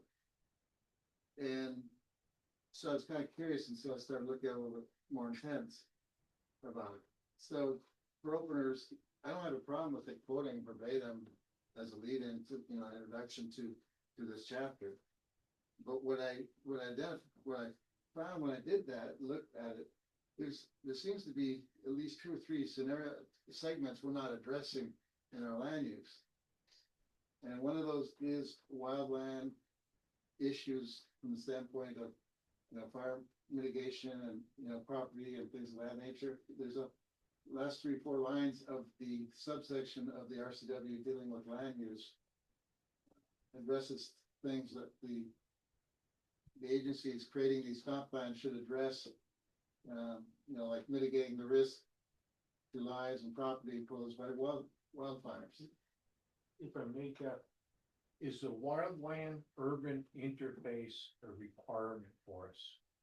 It hasn't passed the legislation Okay. and Yeah, so It's still the enforceable. WUI requirements, apparently, and if they do get passed, it's a So- whole another set of challenges. Okay, but, okay. I have this problem when there's something written down as a method, like it's a statute, okay? If we're going to take then a different tact on it, then at least they, this was considered and set aside. I have no problem with that. And I like what you're saying, is basically a sentence says Yeah. that consideration for WUI, standards is, not incorporating this at this time pending standard developed, whatever the right words are around that. Another group was, another segment was this, which I had, looked up more, is like achieving environmental justice. And so I looked at the House bill and kind of trying to figure out, okay, what are they defining with that? Again, if we're not going to make that part of the plan, then state, but otherwise we don't have anything pertaining to us as to what the policies or goals might be in addressing that. Another section is physical activity to reduce per capita vehicles, miles. Again, we don't have anything. Again, conceptually, I don't have a problem if we state the sentence that says, okay, we're aware of this, but we're not doing it for whatever reason or whatever. So I guess in short, when a statute calls out a bunch of things and we're planning under the GMA and land use is that, and the section 1 is land use element. If we're not gonna do certain parts that for whatever reason to start with, we should at least call it out and Write it down. yeah. Or you can also leave it silent, which is what appears nothing. I don't like that method because then it doesn't mean you consider it. In other words, I'm always a believer of affirming, even if you don't choose not to do something in a policy when you're setting it for the rest of the county. So, because there's this, to me, those seem like germane things to the GMA. But they're not in our goals of land use. It just adds more words, paragraphs or sentences or whatever. And likewise, we don't have to quote the RCW for the introduction. We can reference it, because there's a lot of words to it. But reference, such and such, and that here's a consideration. Mike, Randy, thoughts? There's two ideas out here. Are you more in the say something or the leave it silent? Great. I kind of like the referring thing, keep it short, just refer to it. That's it. Right, yeah, okay. So you're saying, actually put a sentence in there saying, we're aware of this, but no, we're not, or are you just saying leave it blank? He's saying like, for the one land interface, right now, it's not discussed at all. He believes it should be discussed. Bob's laid out an idea, no, we've, basically we addressed it in being silent and not addressing it. But the issue, isn't the issue, is it a requirement or not a requirement? Which is That would statute. make. No, I mean, as far as the mission of the PAC, is it a requirement that we reference this thing or no? I think it's open to us. We've been given a draft that currently does not address, wildland urban interface elements. We've given a draft that does not address, basically reducing car miles, total mileage driven in the county via, walking or bike paths, via increased, public transportation, whatever there's other options, that carpooling, we got a carpooling option. But we don't specifically that topic and maybe land use isn't the place, maybe that should be in transportation. Sure. Jeff is saying it's coming under the element of the RCW within land use, and he's asking the question, should we say something or, or have it blank? And his proposal is say something, and Bob is saying to leave it blank. That's something, if you over blank is the statement, but Mike, what thoughts? Yeah. I don't know. Well, if anything, it's the tickle file, if it's, we say, Right. you did not address this, Just, at some point it may be needed to be addressed. just, a sentence or two. I'm not, don't really need to be verbose in any way, shape or form. Just so it's there that every time we come to this, 10 years from now. Oh, yeah. Well, I'm sort of. Okay. I like that idea. I mean, that was sort of what I was trying to say. It's in there. Yeah, I'm not saying, spell it all out right now. Refer to it. Yeah. No. There, to acknowledge it. Okay. Okay, I'm sort of looking at this 3-1 right now, and just for the record, I agree. I think we ought to state something, and you'll see that in the draft housing chapter development. You'll see that type of approach is the language I use, but thank you. What else? Right. Then going to the other extreme.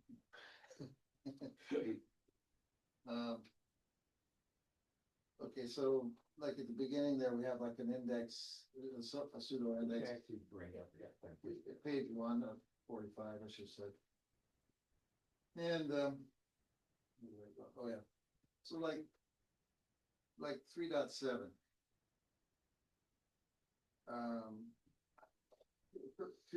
Two things. One is, there is a process referenced, as I recall, in some statute or what have you. So I don't think we need to, down further in, we don't have to spell it out, the annexing process. Yeah, and what's considered and what's not, that's all in wax or in RCWs. Number one. Number two, my thinking is it doesn't belong with this chapter because while it does affect land use, again, it's not called out in the RCW at all. There's nothing dealing with annexation. So are you suggesting then remove the annexation, whatever, Yeah, 3 point, whatever it is? and put it somewhere, because I mean, it is a factor. I agree it's a factor. Where would you stick? I haven't had time to chase it all down. I mean, I'm a volunteer.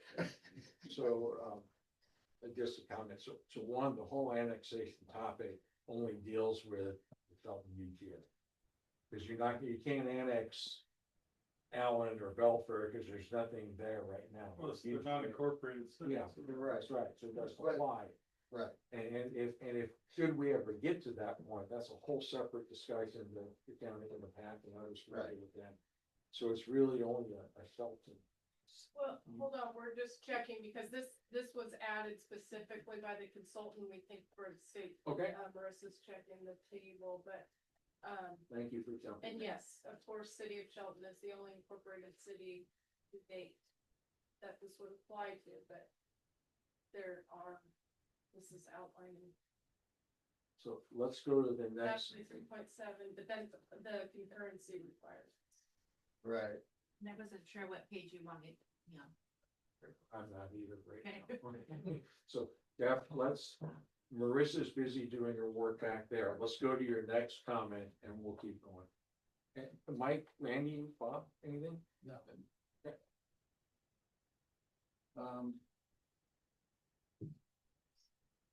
Okay, 3.5. Protecting the natural. And then this is historic and cultural resources. The protecting of natural resources, I can see reference to the RCW. But the historic and cultural resources aren't part of land use. At least by statute.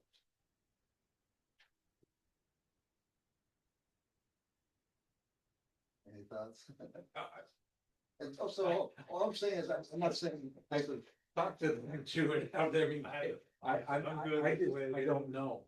I just always, if you're gonna create something, create it that's halfway accurate to what Well, it is. okay. So. Can't. Hell, thoughts? Well, I missed what you were saying, Jeff, about, were you bringing up historic and cultural resources, or I guess rephrase the question to me, please? Oh, yeah, sure. I'm saying 3.5, as far as being included in the land use and all that, makes sense based upon looking at the statute and what's included in the natural resources, as far as in the land use element. The historical and cultural, which is, in my mind, the man-made issues, are not called out anywhere in the RCW as far as land use. I do believe there's a place for them, but not, it doesn't look like it's here.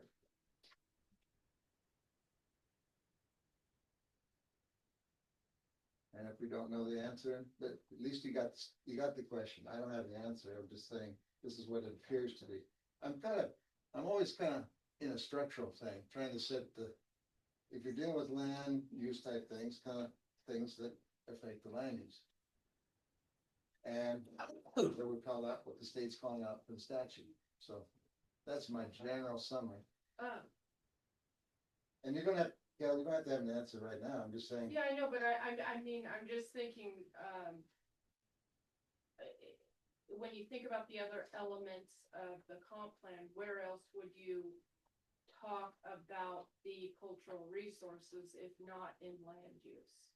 I don't know. Because it's broad throughout the rural and the urban areas. And they're not always known, of course, but it's a broader. Sure. I don't know your answer. You don't know mine. And so, and I also don't know how well versed in the RSWs you are, how you know enough to know. Yes. That they jump around, and if you're not referencing all of them, you miss very important things. Yes. So Yeah. just because it doesn't call it out in the land use section of GMA under the RCW, doesn't mean it's not somewhere else that then But it's, logically go back to saying, because it's been in this section for a long time. I know, I understand it's been here forever, since day one, but that doesn't mean it's the right place. So if perhaps if you could think of another element that you think it would be better suited, then we can look into, okay, yeah, we can move it there if that makes more sense and that's an allowed thing, or we have to leave it here because. Fine. You We're not gonna put in transportation or parks. Because those are limited in their scope, whereas the land use is literally the comprehensive scope of the entire county. Sure, but if I made a note, then I'll have to get back to you. Cause I wanted the answer. Well, Anything else on that one? Nope, And then I guess we can go back to annexation. That- It makes, annexation makes the most sense in the land use element because it talks about population and expansion of UGAs and, other jurisdictions and whether they're gonna have next to the city, whether they have coordinating with the city, whether they are gonna have to expand, UGAs are gonna have to expand. It makes the most sense in the land use chapter. I don't know where else. Okay, But I'll look at it, get it. I think the discussion too brings up a topic that we touched on briefly, but at some point, you know, the series of policies that we have discussed over the past 6-9 months, you know, there are some ideas that we discussed, 6-9 months ago that based on what we know today might be a little different. Yeah. I don't like saying that per se, because it's a calendar. But the other piece is there's a lot of overlap. There are policies in, section whatever that are somewhat duplicated in one or two other sections. Think transportation right now, what you were just discussing on, fewer miles, on driving. And so it's that back and forth. So, if you can bring up table 10, please. One very specific thing on 10, I want to bring up. So on table 10, it basically says, here's a variety, it lays out housing and population in different parts between 2024 and 2045. And on vacancy and seasonal houses, it has the same percentage for both. And the percentage in the future should be lower. So if you just move, okay, different. This table 10. Different table 10 than I'm looking at. That's helpful. Yeah. you don't wanna show the someone. No, the B one? Yeah. Ooh, Give me a second. not a problem. Yeah.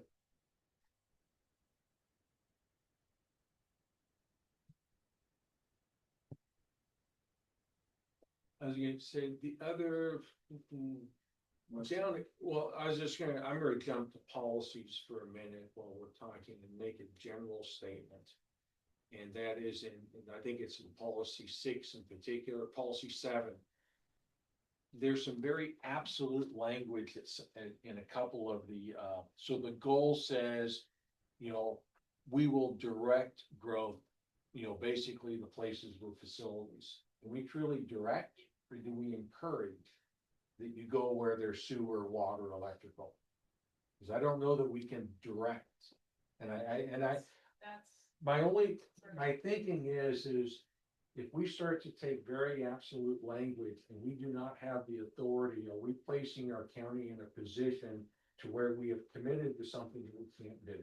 That's my concern. I don't want to put ourselves in that I position. don't share that same concern Okay. as a staff with 30 years of GMA experience, but I understand what you're saying. And if you come up with a different word that meets says the same thing, No. that makes you more comfortable, that would be adequate. I'm I'm control. gonna say, before you talk about this table, it really. It It's not needs work. even, Yeah. I mean, like the vacancy and seasonal housing assumption, remember in scenario D, that was not figured into scenario D. Yeah. Well, but when I look at the HAP tool, the HAP assumes that all buildings or all dwellings are permanent use, whether we're renting or owning. So that number should go down. Because we're gonna have a set number of seasonal units that don't change. And then we're gonna build more permanent housing, and therefore the percentage will go down. What page is that table 10 on? Cause it looks like. 15 in the version I have, but that means very little.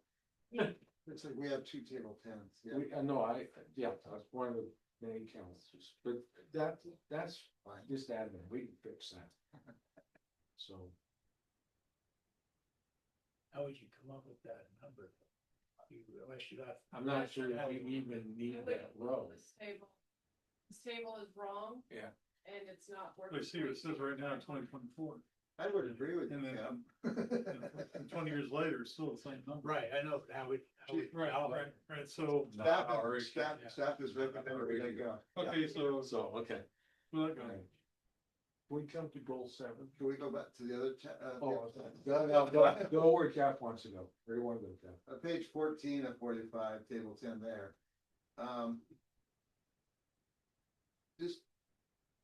This may be another number that needs some work, because what that comes out to is only 37 homes per year. And we're already at that number right now. Plus, you know, as far as the rural lands. But I don't know. The problem is you got this sort of affected quota for the different areas, and the quota is already being overshot in the rural lands.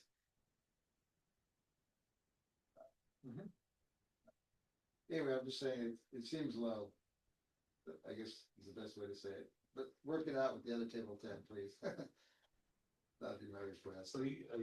What are you talking about? Like where it says 18, 19, you know?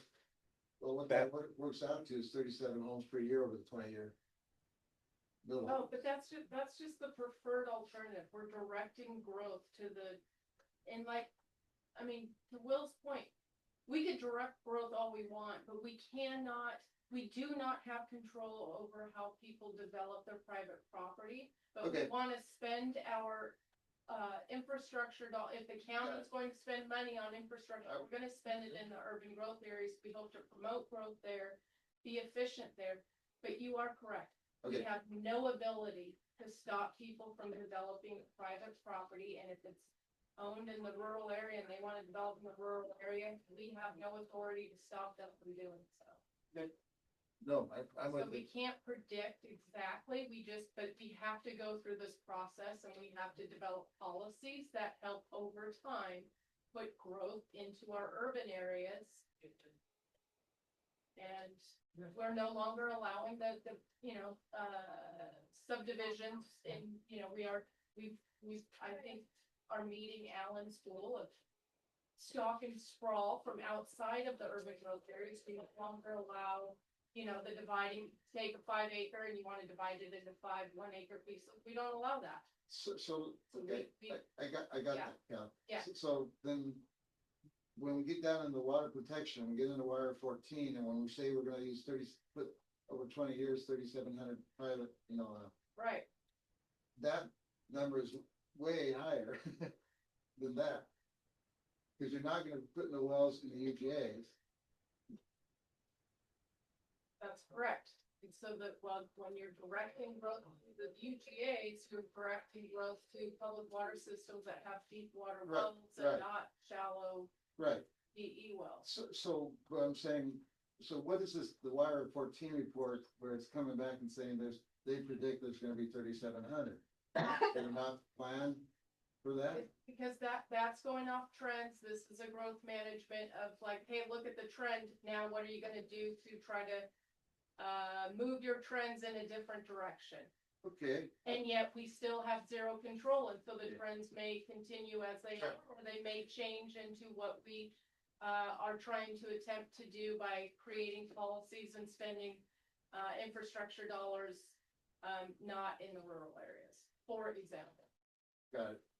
And so, yeah, we can be here for the rest of our lives talking about this, but really this is just a process in the county trying to be deliberate about what dollars they have to spend, which is very minimal on infrastructure, roads, water, sewer, and then really the and the biggest thing that we do have control over is zoning. And so that's why I think looking at, the size of our UGAs, being super thoughtful about, do we have enough land capacity within the UGAs to support the housing that we need over the next 20 years?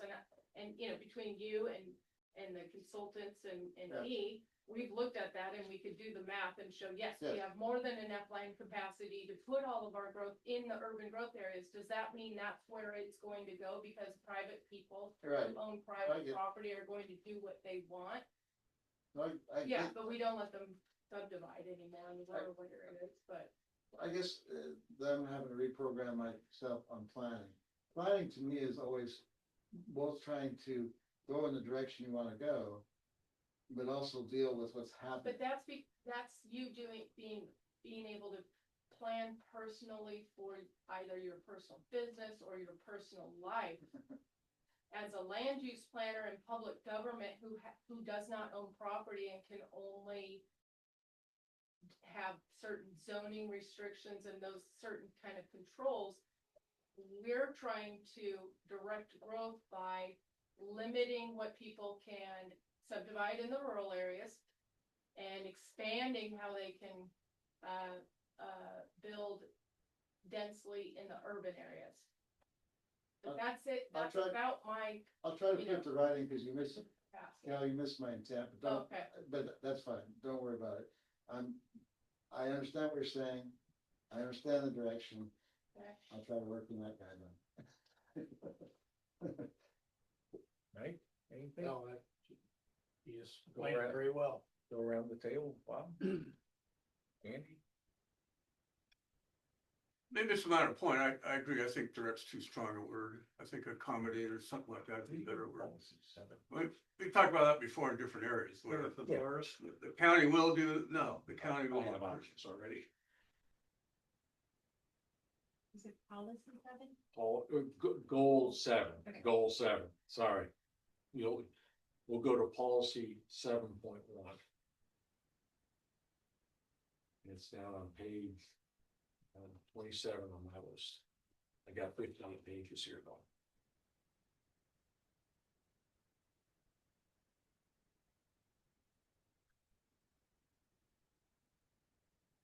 Somewhere. Get there. There you go. Keep going.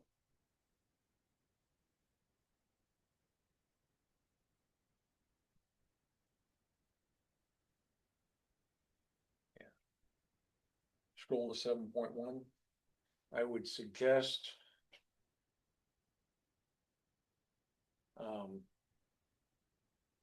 ensure can be encouraged.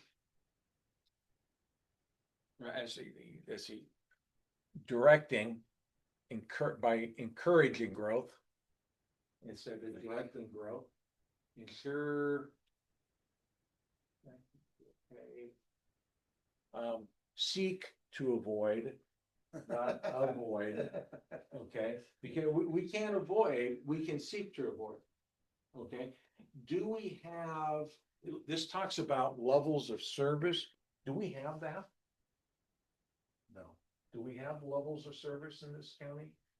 We haven't designated levels of that's a Loretta question and she has not, that doesn't mean we're not gonna get Yeah. to levels of service and. Yeah, he and I have talked transportation already and I don't believe we have levels of service defined today, but we would like to do that, but we're not there yet.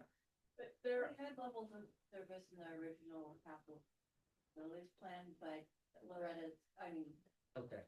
yeah, it Well- definitely needs to be updated, which the Yeah. are working on. Let's just be mindful that we use, adopted levels of service standards multiple times. And as long as we can support that, if we have some but not all, I'm okay. But if we have none, we just need to be mindful that we're not locking ourselves into something. yeah, and the special purpose districts have their own level of standards and Yeah. fire districts, for example. Oh, And each but- one may or may not have their own. Put parentheses that, to be determined. Yeah. Well. Parentheses. Can we go down to policy 8.9?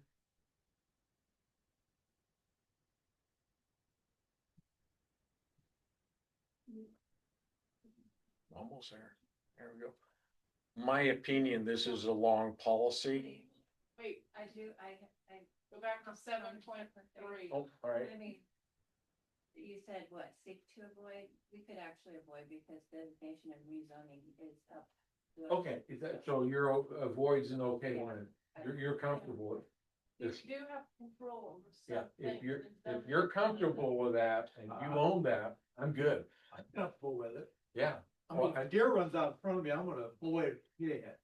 when I start driving, I'm going to seek. I like it. Let's That's go my to, intent. let's go to 8, 9. My opinion is, this is a little long. I think we can just stop it at the period and delete the rest. That we are gonna seek to use low intensity development techniques, period. We don't have to list the rest of it. I think we just leave it wide open, and that's my opinion. Where there's definitions elsewhere. Yeah, I think by deleting it, by deleting from the word additionally to the end, I don't believe we're taking anything away from low intensity developments. I agree. I think we leave it wide open still, and that makes it a little more consistent with some of the others. That's my opinion. Where else you I wanna go to goal 4. On page 41 and 45, goal 4, the goal portion.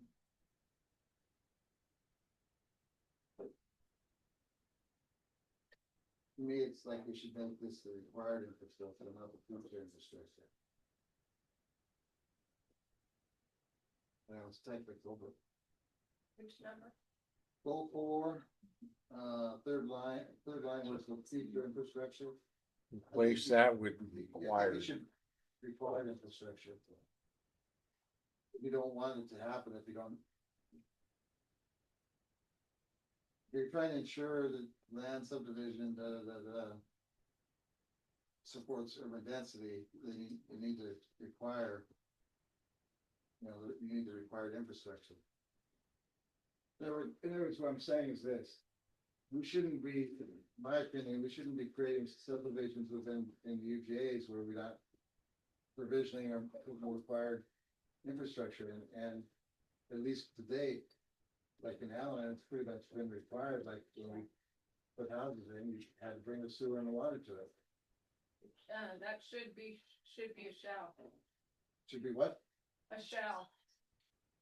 Subdivision shall be designed for future infrastructure and allow phased development if needed.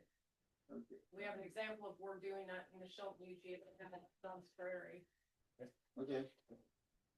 Where they can't, they don't have, they don't have access to sewer and water right, well, I think they've got water, but not the sewer, and so. We're allowing them to subdivide, but it's being done in a way that doesn't prevent the full max density in the future once.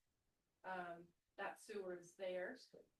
So you don't do a lower density development, and Right. that precludes, then you got 6 houses on however many acres where you could have 60 houses. Right. Now you're clustering those 6 houses, doing a large on-site system, but in the future, you could, once that sewer's there, you could go out, develop, put everybody on sewer. So you don't preclude development, but you don't get the property owner stuck and not being able to do anything. Okay. So, gentlemen, just from a time hack perspective, there was 45 minutes on the agenda. I am confident we have exceeded that by now. Okay, not saying stop, I'm just doing a time check, asking you all where we're sitting and where do you want to proceed. My timer says you have 10 minutes left. Really? Well, good, then I was wrong. Tell my wife, she'll be impressed. Oh, no, that's not. Supposed to be home. They've done studies, actually older people perceive the speed of time differently than younger people. Well, yes, because your percentage of 15 minutes is much smaller than the percentage of 15 minutes when you're, Alan Ramirez. Well, that's the thing, they've done studies, the actual perceived rate of, anyway. I understand. No, I don't, I think, I've asked Randy and Bob and Mike a couple of times and they have said, Yeah, no, that was good. Jeff, we look to you to catch all things. Catch all the things. Thank you. Now we've branched out from water and sewer now. Please. I am just shocked. What do you got, Jeff?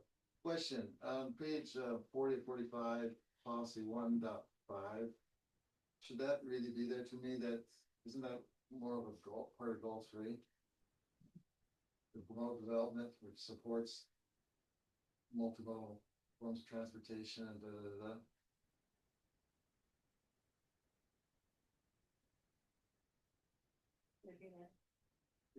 me, it looks like it should be part of goal 3, not policy 1, or goal 1 policy. Yeah. Yes, but. Okay, staff. Well, I mean, we're gonna catch this again in transportation. This gets back to what I was saying is that many of these policies and goals are replicating at this point. It's okay to replicate, it's not okay to have, ones, if you catch them that are, conflicting. Okay, but wouldn't that, would that goal go under, I mean, wouldn't that policy go under goal 3? I'm kind of staying in the same document here, not going. Yeah, no, let me read. Doesn't make sense, agree. I mean, Yeah, actually, it could. I okay, think it makes more sense. Under. I'm good with moving it to 3. Okay. But. Yeah, 3 going, move it. Rest likes it, so let's do it. Yeah. That's Marissa, Makes sense. He's winning. I appreciate the note you put on the side there with resource lands. I saw that note also. Okay, so run through that.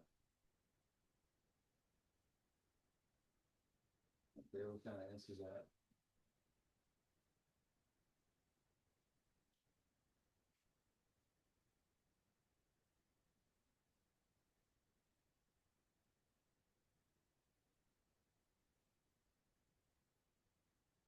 Don't see that. I'm out of time. Anyone, any other comments? So in goal 2, I'm not gonna ask to change the word foster to promote. No. No, Del, I'm not, is, I'm not for that. Art, any Just the comments, anything we need to consider here? Had to do that. So gentlemen, I Well, would Steve be, makes us do that, just say, follow state guidelines to, I'm being funny, sorry. I would certainly entertain a motion, hold on, Jeff has a finger up, but not the middle one. Okay, so if I understand this correctly from earlier conversations, you're gonna go back to the tables, or somebody's gonna go back to the Yes. tables and get those cleaned up, because some of like Allen UGA's, for example, is the golf course part of these numbers? And, Yes, they're gonna clean them up. okay, fine. Yeah. They're doing that. And Please clean up the tables on the numbers with the 3 UGA's. Thank you. Now I'm done. I would entertain a motion to adjourn. Second, I'll second. all in favor? Aye. Clear.